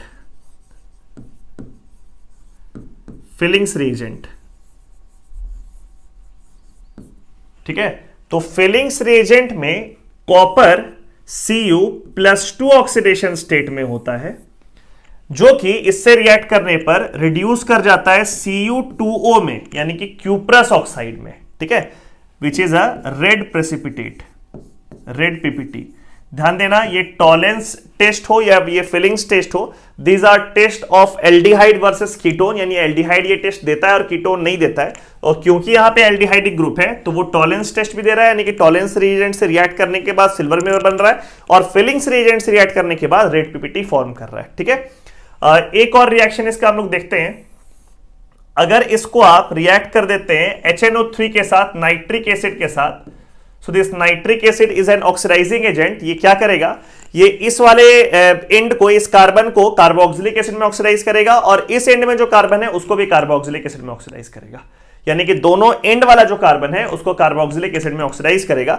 और इसलिए यहां पे फॉर्म क्या करेगा, ध्यान से देखना, C+O OH, ये कॉर्नर वाला कार्बन कार्बोक्सिलिक एसिड में, बीच में CHOH होल 4, ये बीच वाला कार्बन, ये अल्कोहलिक ग्रुप जो है वो वैसे ही रह गया, और राइट साइड में वो HNO3 क्या करता है ना, वो एंड वाला जो कार्बन होता है, टर्मिनल कार्बन, उसको ऑक्सीडाइज करता है कार्बोक्सिलिक एसिड में, और वो राइट वाले को फिर से C+O OH, ये कंपाउंड फॉर्म करेगा। इस कंपाउंड का नाम है सैकरिक एसिड, और दूसरा भी एक नाम होता है इसका ग्लूकैरिक एसिड, सैकरिक एसिड या फिर ग्लूकैरिक एसिड इसका नाम है। ठीक है, तो these are certain reactions of glucose apart from step up reaction, carbohydrate से कार्बोहाइड्रेट्स बनाना विथ कार्बन मोर और कार्बन लेस, किलानी फिशर और रेफ्रिजरेशन। इसके अलावा ये सब कुछ रिएक्शन है, बेसिक रिएक्शंस जो कि ग्लूकोज शो करता है। अब हम लोग शुरू करते हैं बायोमोलिक्यूल्स का अगला part, which is called amino acids.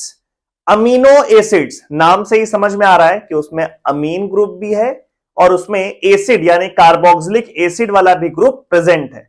तो एक ही कंपाउंड में अमीन भी रहेगा यानी कि NH2 वाला ग्रुप, और कार्बोक्सिलिक एसिड भी रहेगा यानी कि COOH वाला ग्रुप, लेकिन यहां पे जो हम लोग अमीनो एसिड्स पढ़ने वाले हैं वो है अल्फा अमीनो एसिड, यानी कि एक ही कार्बन एटम पे ये दोनों फंक्शनल ग्रुप प्रेजेंट होगा लाइक दिस, कि ये कार्बन है, इसी पे NH2 ग्रुप यानी कि अमीन ग्रुप प्रेजेंट है, और इसी कार्बन पे COOH ग्रुप यानी कि कार्बोक्सिलिक एसिड भी प्रेजेंट है, ठीक है। और फिर ये बाकी दोनों बॉन्ड किसी दूसरे एटम से अटैच्ड है, वो अल्काइल ग्रुप हो सकता है, वो हाइड्रोजन हो सकता है, या कोई भी दूसरा ग्रुप भी हो सकता है, ठीक है। बट सेम कार्बन पे ये अमीन ग्रुप और COH प्रेजेंट है। इसके कुछ एग्जांपल्स आप लोगों को बताते हैं।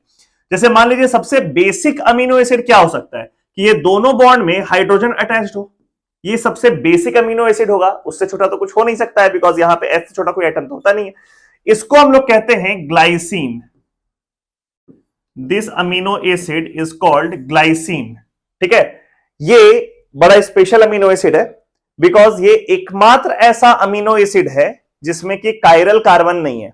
ध्यान रखना बाबू, ग्लाइसिन के अलावा और कोई भी अमीनो एसिड आप बनाओगे तो ये वाला कार्बन जिसपे कि अमीन ग्रुप और कार्बोक्सिलिक एसिड ग्रुप होता है, वो वाला कार्बन कायरल होगा, ठीक है। Glycine is the only amino acid, it is the only amino acid which is achiral,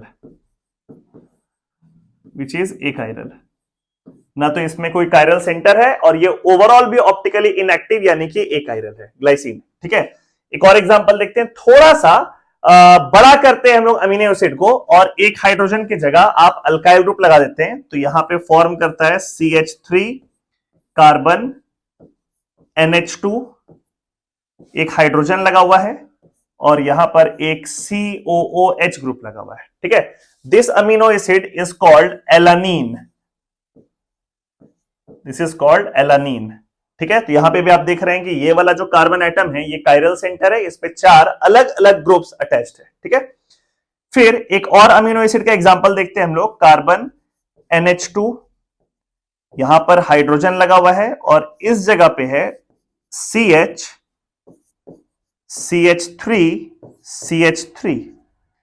और यहां COOH। इस अमीनो एसिड का नाम है वैलीन, ठीक है। तो इसी तरीके से और भी कई सारा अमीनो एसिड्स है जिनका स्ट्रक्चर, जिनका मॉलिक्यूलर फॉर्मूला और नाम ये आपको स्ट्रेट अवे एनसीईआरटी में मिल जाएगा, जो आपको याद रखना है। एग्जाम में उस पर सवाल पूछ सकता है कि इस अमीनो एसिड का स्ट्रक्चर कैसा होता है, इसका मॉलिक्यूलर फॉर्मूला कैसा होता है। तो जैसे यहां पे आप देख रहे हैं ग्लाइसिन का स्ट्रक्चर, एलिन का स्ट्रक्चर, वैलिन का स्ट्रक्चर, इस तरीके से और भी बहुत सारा अमीनो एसिड्स है जिसका स्ट्रक्चर आप लोगों को एनसीईआरटी में मिलेगा। हम लोग इसके कॉन्सेप्ट के बारे में बात करते हैं कि ये अमीनो एसिड कैसा कैसा प्रॉपर्टीज को शो करता है, ठीक है। तो ये कुछ अमीनो एसिड्स का एग्जांपल हो गया। देखिए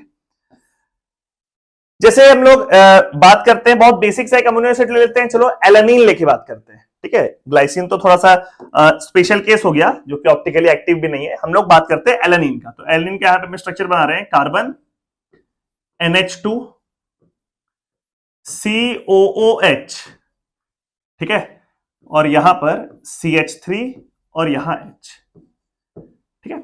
अब इसको गौर से देखिए तो इस स्ट्रक्चर में ये नाइट्रोजन के पास लोन पेयर ऑफ इलेक्ट्रॉन है, यानी कि वो H+ को एक्सेप्ट कर सकता है, और इस कार्बोक्सिलिक एसिड के पास एसिडिक हाइड्रोजन, ये आप लोगों को पता है, तभी तो उसका नाम एसिड है। वो वाला H एसिडिक है और वो N का lone pair it can act as an acceptor. तो अगर इसमें हम इंट्रामोलिकुलर प्रोटॉन ट्रांसफर कर दे, इंट्रामोलिकुलर प्रोटॉन ट्रांसफर, जो कि होता क्या है, with in the molecule acid base reaction होता है, कोई एक पार्ट H+ रिलीज करता है और दूसरा पार्ट उसी H+ को ग्रैब कर लेता है, ठीक है। तो यहां पे जब आप इंट्रामोलिकुलर प्रोटॉन ट्रांसफर करेंगे तो ये वाला हाइड्रोजन यहां से निकलेगा H+ और ये N के पास चला जाएगा। तो यहां पे स्ट्रक्चर कैसा दिखेगा आप लोग को, CH3 कार्बन और यहां पे है NH3+ और यहां COO- लगा हुआ। तो एक अमीनो एसिड इस फॉर्म में भी रह सकता है जो कि उसका है न्यूट्रल फॉर्म, आप लोगों को दिख रहा होगा कि इसमें कोई भी चार्ज नहीं है। तो ये एलानीन का, ये इस अमीनो एसिड का न्यूट्रल फॉर्म है, ठीक है। This is structure of which amino acid, alanine, ये एलानिन का स्ट्रक्चर है, ये इसका न्यूट्रल फॉर्म है, और यहां पे आपको दिख रहा होगा उसका आयनिक फॉर्म, यानी कैटायन भी है और एनायन भी है, and this is called zwitter ion. Zwitter ion. Now what is a zwitter ion? Zwitter ion का मतलब एक ऐसा आयन जिसमें पॉजिटिव चार्ज भी हो और नेगेटिव चार्ज भी हो, और साथ में ओवरऑल चार्ज जीरो हो। जैसे एक पॉजिटिव चार्ज है, एक नेगेटिव चार्ज है, दोनों मिल करके ओवरऑल चार्ज क्या हो गया? जीरो। तो ज्विटर आयन किसको बोलते हैं? कंटेन्स, यहां पे हम लिख दे रहे हैं, contains both positive and negative charge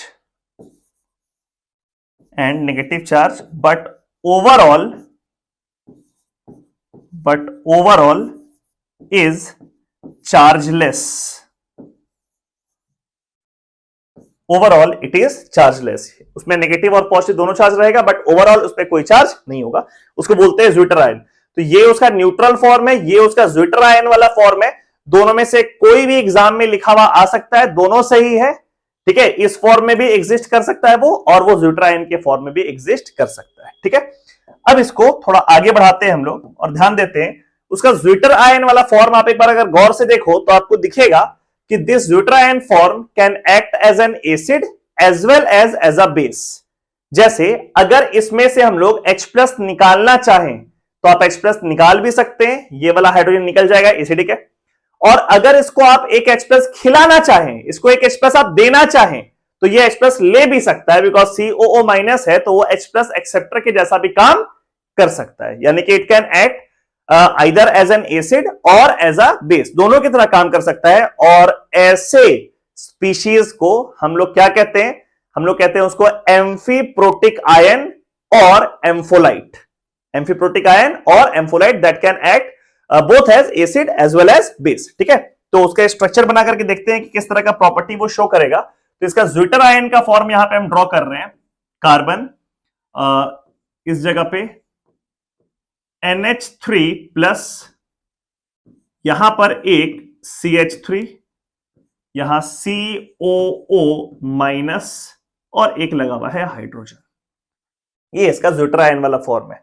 अब ये एसिड और बेस दोनों की तरह काम कर सकता है। इसका नाम लोग क्या बोलेंगे? दिस इज एम्फीप्रोटिक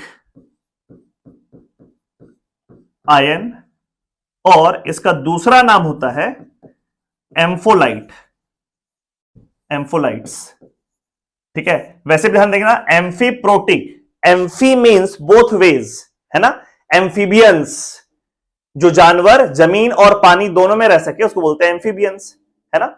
एम्फीडेक्स्ट्रस, जो आदमी लेफ्ट और राइट दोनों हाथ से लिख सके उसको बोलते हैं एम्फीडेक्स्ट्रस। जैसे 3 इडियट्स का वायरस, वो एम्फीडेक्स्ट्रस था, याद होगा आप लोगों को। तो एम्फीप्रोटिक का मतलब जो प्रोटॉन दे भी सके और प्रोटॉन ले भी सके, दोनों काम कर सके, उसको हम लोग क्या बोलते हैं? उसको हम लोग कहते हैं एम्फीप्रोटिक। तो अगर इसमें आप, इस वाले केस में अगर आप इसको प्रोटॉन दें, इस तरफ एरो बना रहे हैं, इसको आप प्लस H+ करें, इसमें आप एक प्रोटॉन दें, तो ये वाला पार्ट उस प्रोटॉन को ले लेगा और किस फॉर्म में एग्जिस्ट करेगा, कैसा यहां पे स्ट्रक्चर बनेगा? तो CH3 कार्बन, यहां ऊपर में NH3+ तो है ही, और यहां पे बन गया COOH। सब लोग को दिख रहा होगा, COO- है तो एक H+ खिला दिए तो COOH बन गया, और यहां पर है एक हाइड्रोजन। ये हो गया H+ खिलाने के बाद। तो ऑब्वियस है कि फॉरवर्ड डायरेक्शन में अगर आप इसको एरो बनाओगे तो -H+ लिखोगे, ये इक्विलिब्रियम साइन है। फॉरवर्ड डायरेक्शन में डीप्रोटोनेशन हो रहा है, बैकवर्ड डायरेक्शन में प्रोटोनेशन हो रहा है, ठीक है। वहीं इस तरफ अगर आप एरो बनाते हैं तो यहां पे आप लिखोगे -H+ फॉरवर्ड में, यानी कि डीप्रोटोनेशन, और बैकवर्ड डायरेक्शन में +H+ यानी कि वहां पे हो जाएगा प्रोटोनेशन। और क्या प्रोडक्ट बनेगा? तो देखिए, इसमें से जब आप H+ निकालने की कोशिश करेंगे तो वो H+, कौन सा H+ निकलेगा? ये वाला हाइड्रोजन जो कि ज्यादा एसिडिक है वो निकल जाएगा, और यहां पे फॉर्म करेगा CH3 कार्बन, इस जगह पर NH2, यहां COO- जो था, और यहां पे H, ठीक है। अब इस एम्फीप्रोटिक आयन को देखो, ये H+ निकाल भी सकता है और ये H+ खा भी सकता है। तो ये जो H प्लस खाने के बाद बना, H प्लस लेने के बाद बना, वैसे केस में ये काम कर रहा है as base, base H plus खाता है, तो ये H प्लस खा रहा है, तो ये काम कर रहा है वैसे केस में बेस। तो ये जो आयन आपको दिख रहा है वो है उसका कॉन्जुगेट एसिड। कॉन्जुगेट एसिड, ध्यान रखना इस बात को कि कोई भी बेस जब एक H प्लस को खा लेगा, एक H प्लस वो एक्सेप्ट कर लेगा, तो जो भी बनेगा वो है उसका कॉन्जुगेट एसिड। और अगर वो फॉरवर्ड डायरेक्शन का बात करो तो उसमें काम कर रहा है ये एज एन एसिड, वो डीप्रोटोनेशन हो रहा है, एक H प्लस निकल रहा है उसमें से। तो एक एसिड में से जब आप एक H प्लस को निकाल देते हैं तो जो भी चीज बनता है, जो भी स्पीशीज बनता है वो कहलाता है इसका कॉन्जुगेट बेस। कॉन्जुगेट बेस, ठीक है। तो ये जो एक अमीनो एसिड है वो काम करता है एज एम्फीप्रोटिक आयन, वो कॉन्जुगेट एसिड और कॉन्जुगेट बेस में एग्जिस्ट कर सकता है। And now there is a point which is called iso electronic point, and this part, this term is very important, iso electronic point, ठीक है। Exam में इस पे एक सवाल पूछता है कि भाई आइसो इलेक्ट्रॉनिक पॉइंट किसको कहते हैं, क्या होता है आइसो इलेक्ट्रॉनिक पॉइंट, और उसके रिगार्डिंग और भी कुछ बात जो भी हम करने वाले हैं। आइसो इलेक्ट्रॉनिक पॉइंट है, iso electronic point, iso electronic point उस पॉइंट को कहते हैं जब इस कॉन्जुगेट एसिड का कंसंट्रेशन और ये कॉन्जुगेट बेस का कंसंट्रेशन एक दूसरे के बराबर हो जाए। ध्यान रखना, iso electronic point is when concentration of conjugate acid, जो आप लोगों को दिख रहा है ऊपर लिखा हुआ, this conjugate acid is equal to concentration of conjugate base, ये दोनों एक दूसरे के बराबर हो जाए तो इसको हम लोग कहते हैं आइसो इलेक्ट्रॉनिक पॉइंट। और दूसरा एक बात का, आइसो इलेक्ट्रॉनिक पॉइंट पे इस सॉल्यूशन का, इस अमीनो एसिड का पीएच का वैल्यू क्या होगा, इस पे क्वेश्चन होता है, इक्वेशन पे भी सवाल पूछा जाता है और इस पर न्यूमेरिकल भी आता है कि उसका पीएच का वैल्यू क्या होगा। तो यहां पे एक चीज ध्यान दो, आप इस पॉइंट से शुरू करके थ्रू आउट देखिए तो आपको दिखेगा कि सबसे पहले यहां फॉरवर्ड डायरेक्शन में डीप्रोटोनेशन हो रहा है, यानी कि H प्लस निकल रहा है। जब H प्लस निकलता है तो कोई भी स्पीशीज काम करता है एज एसिड, और एसिड के डिसोसिएशन कांस्टेंट को हम लोग किससे इंडिकेट करते हैं, Ka वैल्यू से। Ka यहां हम लिख रहे हैं Ka क्या होता है, dissociation constant of N acid, यानी कि जब एक एसिड H प्लस निकालता है तो उस H प्लस का निकलना, उस रिएक्शन का इक्विलिब्रियम कांस्टेंट, उसको बोलते हैं हम लोग Ka, शॉर्ट में बोलेंगे dissociation constant of N acid. तो ये आप लोगों को क्लियर हो गया हो Ka क्या है, Ka कहलाता है dissociation constant of N acid, और जब कोई एसिड H प्लस रिलीज करता है तो उस रिएक्शन के इक्विलिब्रियम कांस्टेंट, जो कि आप लोग क्लास 11th के आयनिक इक्विलिब्रियम में पढ़े होंगे, उसको हम लोग कहते हैं dissociation constant of acid, short में उसको क्या बोलेंगे, K। तो यहां पे देखिए आप फॉरवर्ड डायरेक्शन का बात करो तो फॉरवर्ड डायरेक्शन में ये तो एसिड के ऐसा काम कर रहा है, ये इस फॉरवर्ड डायरेक्शन में देखिए H प्लस रिलीज कर रहा है, तो उसके लिए हम लोग इंडिकेट करते हैं डिसोसिएशन कांस्टेंट एज Ka1, ठीक है, क्लियर है। ये एसिड H प्लस रिलीज कर रहा है, ये वाला H प्लस निकाल रहा है, ये वाला H प्लस सॉरी, तो ये बन रहा है, तो पहला H प्लस जो निकाल रहा है उसका डिसोसिएशन कांस्टेंट क्या है, K1। किसका है वो K1 डिसोसिएशन कांस्टेंट, वो इसका है K1, ठीक है। अब सेकेंड स्टेप में फिर से ये H प्लस निकाल रहा है, सेकेंड स्टेप में फिर से H प्लस निकाल रहा है, तो फिर से एक डिसोसिएशन कांस्टेंट होगा वहां पे, इस रिएक्शन का इक्विलिब्रियम कांस्टेंट, ये K1 क्या है, इस रिएक्शन का इक्विलिब्रियम कांस्टेंट, Ka2 होगा इस रिएक्शन का इक्विलिब्रियम कांस्टेंट, इसको हम लोग क्या इंडिकेट करेंगे, इसको Ka2, second dissociation constant. This is first dissociation constant and this one is second dissociation constant, ठीक है।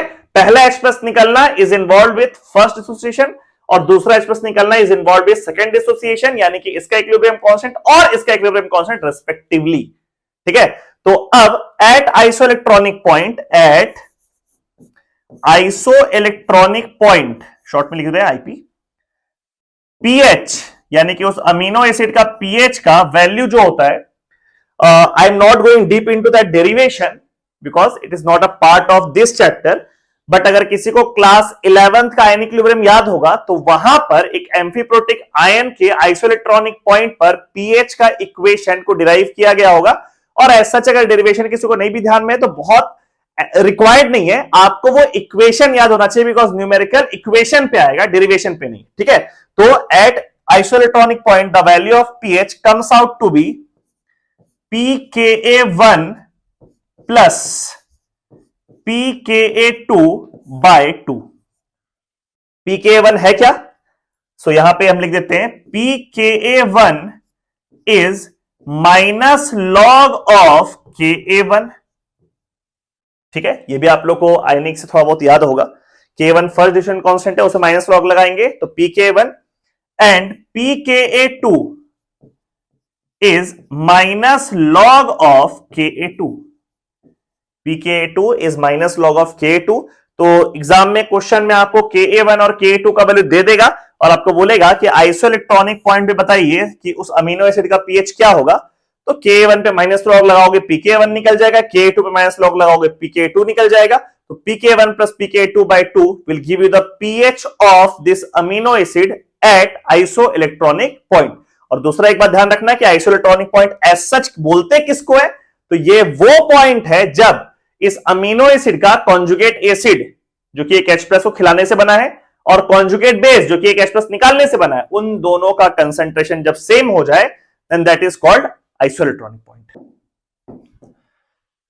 अब हम लोग बात करते हैं कि एक अमीनो एसिड में पेप्टाइड लिंकेज होता क्या है और वो पेप्टाइड लिंकेज बनता कैसे है। ठीक है, तो पेप्टाइड लिंकेज पहले हम लोग बात करते हैं होता क्या है और कैसे बनता है, वो भी साथ साथ समझते जाएंगे। सो लेट्स टेक एग्जांपल कि पहले हम लोग एक ग्लाइसिन का फोटो बनाते हैं। तो कार्बन यहां पे COOH, तो C डबल बॉन्ड OOH ऐसे लिख देते हैं। फिर इस पे लगा हुआ है एक NH2, ये पता है आप लोगों को, ग्लाइसिन का स्ट्रक्चर पहले हम लोग बना चुके हैं। और इस कार्बन पे 2 हाइड्रोजन है। ठीक है, थोड़ा सा इस तरह से कंडेंस्ड फॉर्म में लिखें, this is structure of glycine. Glycine, ठीक है। साथ में अभी हम एक स्ट्रक्चर बनाएंगे एलानिन का। एलानिन भी 2 बार बना चुके हैं, आप लोगों को ध्यान में होगा। तो एलानिन के स्ट्रक्चर में कैसा होता है, तो कार्बन पे फिर से इस राइट साइड में C डबल बॉन्ड OH लिख देते हैं। इस बार इस पे एक ही H होता है, जैसे यहां पे 2 H है तो यहां पे एक ही H होता है और एक इस पे लगा हुआ होता है CH3 और इस पे एक यहां पे लगा हुआ होता है NH2। This is structure of alanine. ठीक है, चलिए ध्यान दीजिए। तो जब हम लोग ग्लाइसिन और एलानिन को एक ही डब्बा में डालते हैं और उसमें से इन दोनों को मिला करके डिहाइड्रेशन करते हैं, डिहाइड्रेशन यानी कि एक H2O निकालते हैं, -1 मॉलिक्यूल ऑफ H2O, जो कि कुछ इस तरीके से निकल रहा है। ध्यान देना कि ये वाला पार्ट यहां पे NH2 है ना, इस NH2 को ऐसे लिख सकते हैं हम लोग,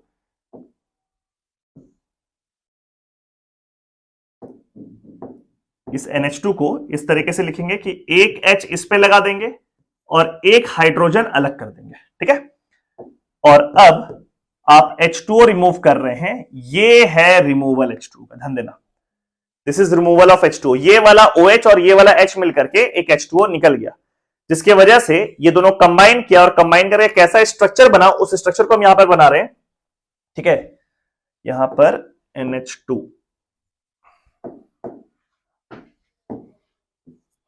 ठीक है। तो स्ट्रक्चर को देखिए कैसा स्ट्रक्चर बनेगा। यहां पे यहां शुरू करते हैं, सबसे लेफ्ट में NH2 है, फिर ये NH2 के बाद यहां पर CH2, फिर यहां पर C double bond O, C double bond O के बाद जुड़ा हुआ है ये NH ग्रुप, ये वाला NH ग्रुप, क्योंकि H2O तो निकल गया। उसके बगल में CH, जिसपे लगा हुआ है एक CH3 ग्रुप और एक लगा हुआ है उस पे COOH ग्रुप। ये स्ट्रक्चर बना, जिसमें आपको दिख रहा होगा कि यहां पर ये एक अमाइड लिंकेज समझते हैं आप लोग, अमाइड लिंकेज इसको बोलते हैं जो बना हुआ है, तो समझाने का कुछ नहीं है। C डबल बॉन्ड O पे अगर N जुड़ा हुआ है, इसको बोलते हैं अमाइड लिंकेज। ठीक है, कार्बन डबल बॉन्ड O और उसी कार्बन से जुड़ा हुआ रहे एक नाइट्रोजन का atom, that is called amide linkage. तो ये देखो, इस अमीनो एसिड में कोई अमाइड लिंकेज तो था नहीं, सिमिलरली इस अमीनो एसिड में भी कोई अमाइड लिंकेज था नहीं, लेकिन जब इन दोनों को मिलाकर के रिएक्ट किया गया, कंडेंसेशन रिएक्शन किया गया, उसमें से एक H2O निकला तो एक अमाइड लिंकेज बन गया। इसी अमाइड लिंकेज को हम लोग कहते हैं पेप्टाइड लिंकेज। ठीक है, this amide linkage is called peptide linkage, this one is called peptide linkage. तो पेप्टाइड लिंकेज क्या होता है और कैसे होता बनता है, ये आप लोगों को आई गेस क्लियर हो गया होगा कि जब आप दो अमीनो एसिड को साथ में कंडेंस करते हैं, उसमें से डिहाइड्रेशन करते हैं, H2O निकालते हैं, तो जो एक अमाइड लिंकेज क्रिएट होता है that is called peptide linkage. ठीक है, अब जरा ये जो कंपाउंड बना है, ये जो पेप्टाइड लिंकेज बना है, इसका नाम हम लोग कर ले। तो नाम कैसे लिखेंगे, अब ध्यान से देखिए, ग्लाइसिन वाला पार्ट लेफ्ट में है, दिख रहा है, ग्लाइसिन लेफ्ट में है, उसका कार्बोक्सिलिक एसिड इन्वॉल्व किया रिएक्शन में, और एलानिन वाला पार्ट राइट में है, जिसका अमीन वाला ग्रुप रिएक्शन में पार्टिसिपेट किया है। तो यानी लेफ्ट वाला पार्ट ग्लाइसिन का है और राइट वाला पार्ट एलानिन का है, तो इसका नाम हो जाएगा ग्लाई हाइफन एला, GLY-ALA, यानी कि जो दो अमीनो एसिड्स इन्वॉल्व है उन दोनों का पहला 3 अल्फाबेट लिखे, बीच में हाइफन, और फिर दूसरे वाले का पहला 3 अल्फाबेट, GLY-ALA। ये इस पेप्टाइड लिंकेज का नाम है, ग्लाई हाइफन एला। ठीक है, अब इसको हम लोग एक स्टेप और आगे बढ़ा सकते हैं। ठीक है, वो स्टेप आगे बढ़ाने के लिए यहां पे थोड़ा सा रब कर दे रहे हैं। देखिए क्या करने वाले हैं, ध्यान से देखो। जैसे ये वाला जो पेप्टाइड लिंकेज है ग्लाई हाइफन एला, इसका स्ट्रक्चर हम फिर से यहां पर ड्रॉ करते हैं।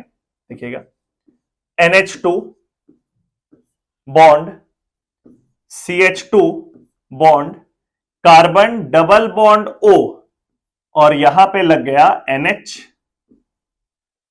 फिर CH जिसपे एक लगा हुआ है CH3 और एक यहां पर लगा हुआ है C डबल बॉन्ड OH।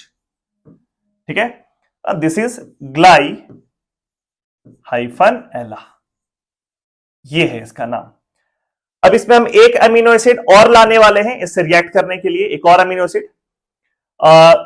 आप चाहें तो रिपीट भी कर सकते हैं इन दोनों को, या कोई एक नया अमीनो एसिड भी ले आ सकते हैं। ठीक है, सो लेट्स ब्रिंग वैलिन, है ना, वैलिन का थोड़ा देर पहले हम लोग स्ट्रक्चर बनाए भी थे, तो यहां पे हम लोग वैलिन ले आते हैं। वैलिन का स्ट्रक्चर कैसा होगा, तो कार्बन जिसपे इस तरफ NH2 लगा देंगे, तो NH और एक H। ठीक है, क्यों लिखे हैं ऐसा आप लोगों को पता है, यहां भी वही काम किए थे। NH2 लगा दिए, इस पे एक H है, ठीक है, एक इस पे लगा हुआ है COOH ग्रुप, और नीचे में ये वाला ऐसे अल्काइल ग्रुप लगा हुआ है, आप लोगों को याद होगा ऐसा लगा हुआ है। ये ग्लाई एला है, और यहां पे जो आप अमीनो एसिड लाए हैं, this amino acid is valine, valine को आप लेकर के आए। फिर से इन दोनों को मिला करके एग्जैक्टली वही काम हम लोग करना है। ठीक है, तो इस पार्ट को रब कर देते हैं। अब इन दोनों को मिला करके हम लोग को एग्जैक्टली वही काम करना है कि इसमें से -H2O डिहाइड्रेशन कर दिए, H2O निकाल दिए, और फिर से वो H2O कौन सा निकलेगा, ये वाला H2O निकल जाएगा। ठीक है, जैसे ही वो H2O निकला, अब पूरा का पूरा स्ट्रक्चर को फिर से एक बार ड्रॉ कर लिया जाए, पूरा लेफ्ट साइड से शुरू करते हैं। तो यहां पर NH2, ठीक है, ये पार्ट पहले मिटा दिया जाए, NH2 ये वाला पार्ट है, देन CH2 ये वाला carbon, C double bond O this part, then NH ये वाला पार्ट हो गया। फिर यहां पर कार्बन एक CH3 लगा हुआ है, ठीक है, ये वाला पार्ट है, then C double bond O, C double bond O ये वाला पार्ट, और ये वाला H2 निकल गया। तो अब उस पर जुड़ा रहेगा NH, और NH से क्या पार्ट जुड़ा रहेगा, एक बार देखिए, NH से CH, यहां पे ये अल्काइल ग्रुप, और इस पार्ट में COOH ये जुड़ा हुआ रहेगा। ठीक है, अब ये जो यहां पर पेप्टाइड लिंकेज आप देखिए, तो एक पेप्टाइड लिंकेज आपको यहां पर दिख रहा होगा, this is one of the peptide linkage, सब लोग क्लियर होगा आई गेस। और दूसरा पेप्टाइड लिंकेज यहां पे मेरे को दिख रहा है, ये अमाइड जो है ये भी पेप्टाइड है, तो ये हो गया दूसरा पेप्टाइड लिंकेज। इस केस में दो पेप्टाइड लिंकेज है, तो ये बन गया dipeptide, this is example of dipeptide. Dipeptide, जैसे ये वाला में एक पेप्टाइड लिंकेज था तो मोनोपेप्टाइड हो गया, ये वाला हो गया डाइपेप्टाइड, और डाइपेप्टाइड का इसका नाम क्या होगा, तो सबसे ग्लाई आला तो पहले से एक वेलिन नया आ गया, तो इसका नाम हो गया ग्लाई एला वेल।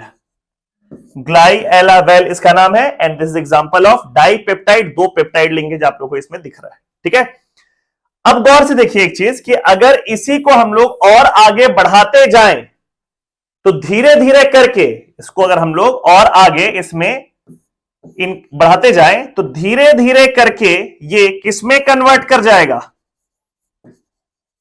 ये धीरे धीरे करके कन्वर्ट कर जाएगा पॉलीपेप्टाइड में, है ना, पॉलीमर बन जाएगा पॉलीपेप्टाइड। खूब सारा अमीनो एसिड्स लाइन से लगा हुआ रहेगा और उसी पॉलीपेप्टाइड को हम लोग कहते हैं प्रोटीन्स, उसी को कहते हैं हम लोग प्रोटीन्स। तो प्रोटीन्स एक्चुअली क्या है, प्रोटीन्स आर पॉलीपेप्टाइड्स, है ना, जिसमें कि खूब सारा अमीनो एसिड जुड़ा हुआ रहता है ना, ब्रांच चेन अमीनो एसिड्स रहता है, BCAA एक तरह का प्रोटीन है, ठीक है, लीनियर चेन में होता है, तो खूब सारा अमीनो एसिड्स लाइन से जुड़ जाएगा, पॉलीपेप्टाइड लिंकेज बन जाएगा, उसी को हम लोग कहते हैं प्रोटीन। ठीक है, यहां तक क्लियर है। अब यहां पे एक छोटा सा बात और, ताकि हम लोग का ये पेप्टाइड लिंकेज वाला पार्ट क्लियर हो गया। आई गेस आप लोगों को ये समझ में आ गया होगा पेप्टाइड लिंकेज बोलते किसको है। जब दो अमीनो एसिड आपस में रिएक्ट करता है, कंडेंसेशन रिएक्शन करता है, डिहाइड्रेशन करता है, H2 निकालता है, तो जो अमाइड लिंकेज क्रिएट होता है उसको बोलते हैं पेप्टाइड लिंकेज। आप सक्सेसिवली बहुत सारा अमीनो एसिड को आपस में इस तरीके से कंबाइन कर सकते हैं और बहुत सारा पेप्टाइड लिंकेज क्रिएट कर सकते हैं, जिसको हम लोग कहते हैं पॉलीपेप्टाइड। ठीक है, अब एक बात समझना, जब आप पॉलीपेप्टाइड बनाओगे तो दो तरीका हो सकता है बनने का। एक, जैसे इसमें आप देख रहे हैं कि राइट साइड से हम कंबाइन कर रहे हैं, तो राइट साइड से कंबाइन कर रहे हैं। राइट साइड से कंबाइन करने का मतलब कि अगले स्टेप में ये COOH वाला ग्रुप कंबाइन करेगा, वो आगे बढ़ता चला जाएगा, वो आगे बढ़ता चला जाएगा राइट वाला पार्ट। ठीक है, और इस तरफ ये जो NH2 वाला पार्ट है ये अनटच्ड है। समझ रहे हैं क्या बोल रहे हैं? लिंक जब आप कर रहे हो ना, पॉलीपेप्टाइड बना रहे हो, तो आप नया नया अमीनो एसिड उसमें जोड़ रहे हो, तो जोड़ने का तरीका दो हो सकता है। पहला जोड़ने का तरीका जिस तरीके से हम लोग जोड़ रहे हैं, राइट साइड से जोड़ते चले जाओ और लेफ्ट साइड वाला जो NH2 ग्रुप है इसको वैसे ही छोड़ दो। अगर वो पॉलीपेप्टाइड बनता है तो उसका नाम होता है N terminal polypeptide. N terminal polypeptide. N terminal polypeptide का मतलब क्या हो गया कि आप राइट साइड से जोड़ते चले जाओ और लेफ्ट साइड में NH2 ग्रुप जो है ये उसका एक टर्मिनल है जो कि अनटच्ड है।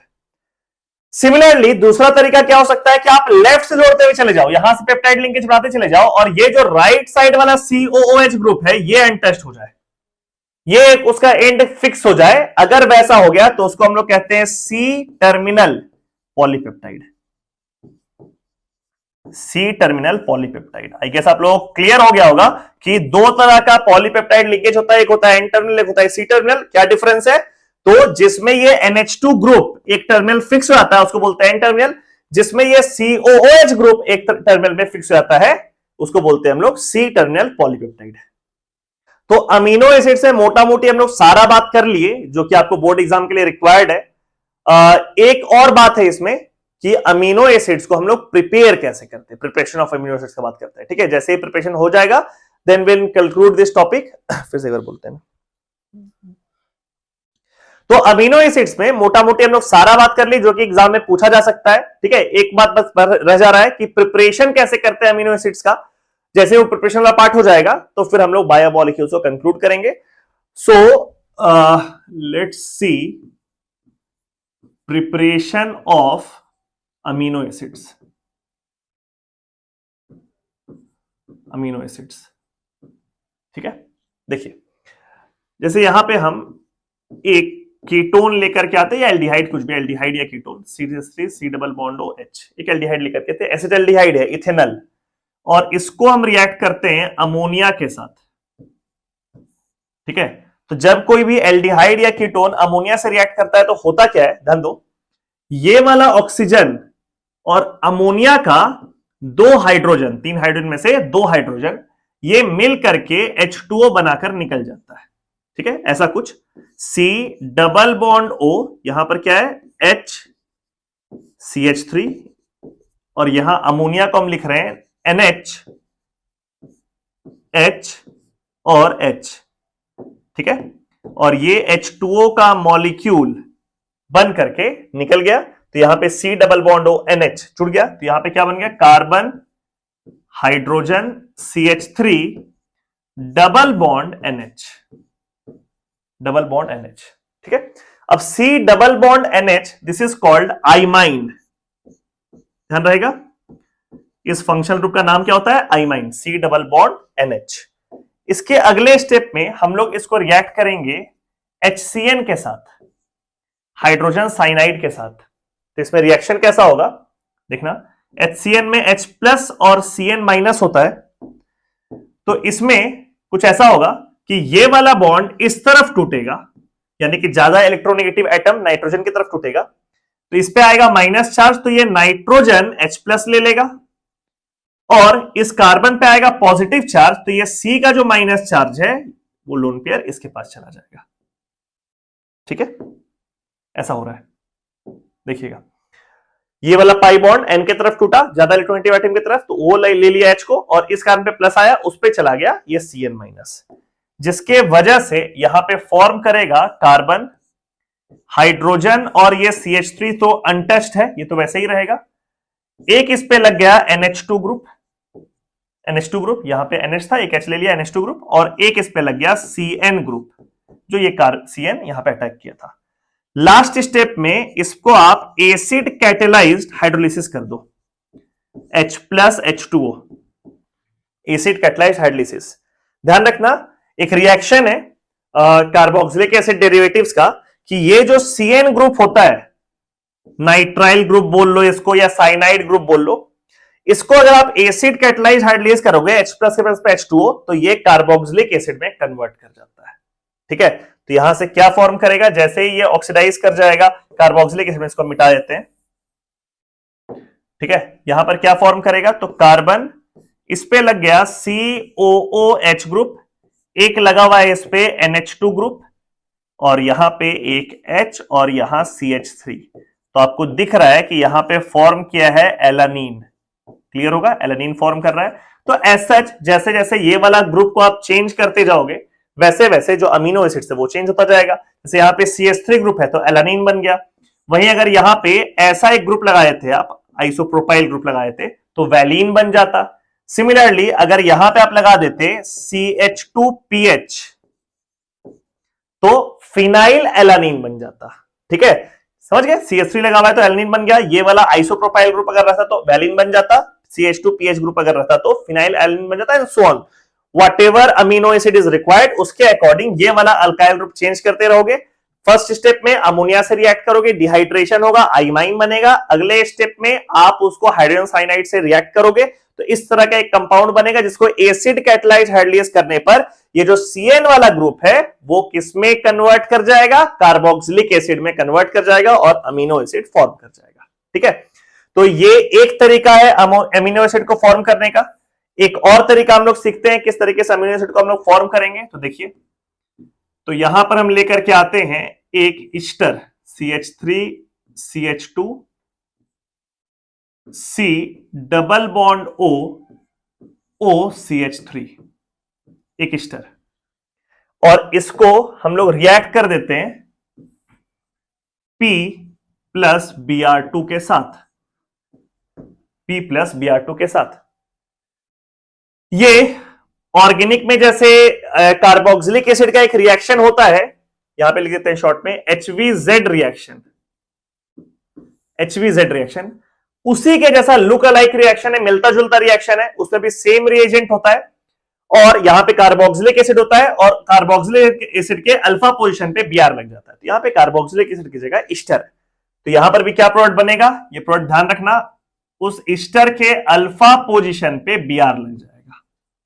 यहां Br लग गया, यहां पर C double bond O O CH3, ये बन गया अल्फा हेलो ईस्टर। इसका नाम क्या है, अल्फा ब्रोमो ईस्टर, क्योंकि वो हेलोजन कौन है, ब्रोमीन है, अल्फा ब्रोमो ईस्टर, ये बन गया। As such in general this is called alpha halo Easter.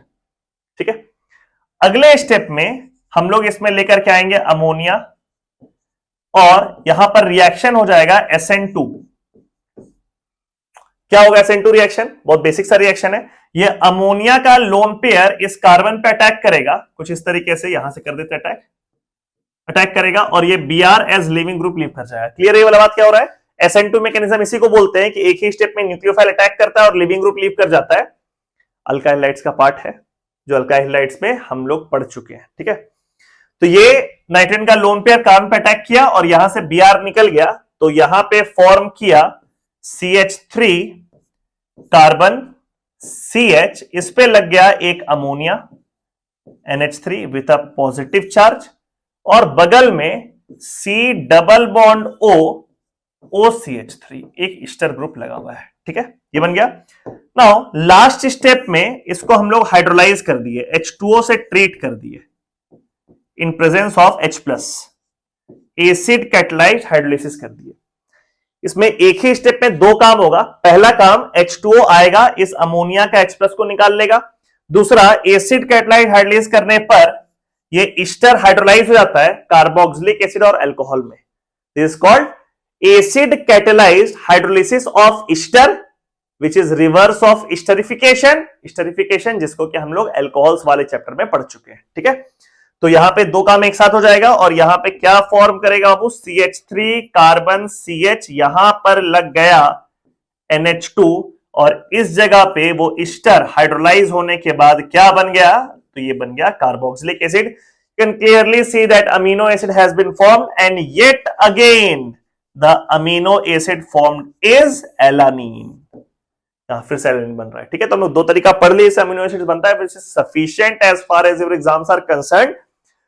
So this was all about biomolecules. Carbohydrates हम लोग पहले पढ़े, उसके बाद फिर हम लोग प्रॉपर्ली ग्लूकोज का रिएक्शन, ग्लूकोज का प्रॉपर्टीज के बारे में बात किए, अमीनो एसिड्स किसको बोलते हैं उसके बारे में बात किए, है ना। अमीनो एसिड्स किस किस तरह का होता है उसको हम लोग देखे। ठीक है, पॉलीपेप्टाइड्स, पेप्टाइड लिंकेज के बारे में बात किए। ठीक है, और देन आइसोइलेक्ट्रॉनिक पॉइंट, कैसे पीएच निकालता है, आइसोइलेक्ट्रॉनिक पॉइंट का मतलब क्या होता है, और फिर अमीनो एसिड्स का प्रिपरेशन के बारे में हम लोग बात किए। ठीक है, तो ध्यान रखना बायोमोलिक्यूल्स लास्ट का चैप्टर्स में आता है ऑर्गेनिक केमिस्ट्री का, और लास्ट के चैप्टर्स तक पहुंचते पहुंचते बहुत सारा बच्चा ऐसा होता है जो थोड़ा ऐसा मोनोटोनस हो गया है, बहुत पूरा ऑर्गेनिक जल्दी खत्म हो इस चीज का इंतजार कर रहा होता है, और आखिरी के टॉपिक में उनका फोकस, उनका कंसंट्रेशन, उनका एनर्जी लेवल बहुत डिप कर जाता है। ठीक है, कई सारे बच्चों को हम जानते हैं कि शुरुआत में जो टॉपिक्स आ रहा होता है उसमें एनर्जी बहुत हाई होता है, अंडरस्टैंडिंग का जो एक्सटेंट है वो भी ज्यादा होता है, प्रैक्टिस भी ज्यादा करते हैं बच्चे, बट लास्ट तक जाते जाते थोड़ा सा ऐसा मोड आ जाता है कि जल्दी खत्म हो जाए और वो टॉपिक को अच्छे से नहीं समझते। जबकि आप खुद देखो ना, तो बाकी सारा जो ऑर्गेनिक का टॉपिक है उसमें आपको जितना एफर्ट लगाना पड़ा है चीजों को समझने के लिए और कंटेंट का जो वॉल्यूम है उसके तुलना में बायोमोलिक्यूल्स का चैप्टर जो है वो रिलेटिवली छोटा चैप्टर है। इसमें बहुत सारा बात नहीं, बहुत कम बात है, और कम एफर्ट में ये चैप्टर आपका रेडी हो जाएगा, और ऑब्वियसली एग्जामिनेशन में तो क्वेश्चन उस चैप्टर से भी आएगा, इस चैप्टर से भी आएगा। तो ऐसा क्या होता है कि लास्ट के चैप्टर्स होने से लोगों के दिमाग में इस चैप्टर का इंपॉर्टेंस अपने आप कम हो जाता है, जबकि रियलिटी ऐसा है नहीं। इनफैक्ट अगर कोई मेरे से पूछे तो हम बोलेंगे बहुत इफेक्टिव चैप्टर है, बिकॉज इफेक्टिवनेस हम लोग कैलकुलेट करते हैं कि कितना मेहनत लगा और वो चैप्टर से क्या रिजल्ट और क्या रिटर्न आपको मिला। तो अगर कोई चैप्टर ऐसा है जिसको you have to dedicate around like 20 hours 25 hours to get the reward of 1 or 2 correct answers, और कोई एक ऐसा चैप्टर है जहां पे आप 6-7 घंटे के अच्छे से मेहनत पे वही 1-2 क्वेश्चन को बना पाए, तो वो जो दूसरा वाला चैप्टर है वो इफेक्टिवली ज्यादा वर्थफुल है वो किसी स्टूडेंट के पॉइंट ऑफ व्यू से, क्योंकि उसमें इक्विवेलेंट मेहनत नहीं करना पड़ा, थोड़ा कम मेहनत में इक्विवेलेंट मार्क्स आ गया, या फिर इक्विवेलेंट मेहनत पे ज्यादा मार्क्स आ गया। ठीक है, तो बायोमोलिक्यूल्स को इग्नोर नहीं करना, बहुत इंपॉर्टेंट टॉपिक है, एग्जामिनेशन में क्वेश्चन इससे आता ही है, और कम एफर्ट में ये टॉपिक आपका अच्छे से हो जाएगा। इस वन शॉट वीडियो को देखिए अच्छे से, पूरा हर एक कॉन्सेप्ट को समझिए, बार बार देखो। ठीक है, कमेंट सेक्शन में बताओ कि कौन सा पार्ट आपको इसका अच्छे समझ में आया और कौन सा पार्ट समझ में नहीं आया, सो दैट कि अगर वो पॉसिबल होगा तो कमेंट में रिप्लाई करके उसको एक्सप्लेन करने का हम कोशिश करेंगे। ठीक है, चैनल को सब्सक्राइब नहीं किया तो सब्सक्राइब कर लो। ठीक है, दोस्तों के साथ, बैचमेट्स के साथ, क्लासमेट्स के साथ वीडियो को शेयर करो, ज्यादा से ज्यादा रीच मिले वीडियो को, सो दैट कि जो भी एफर्ट हम लोग लगा रहे हैं वो वर्थ इट हो, वो सही लोगों तक पहुंचे और बच्चों को एग्जाम में इसका फायदा मिले।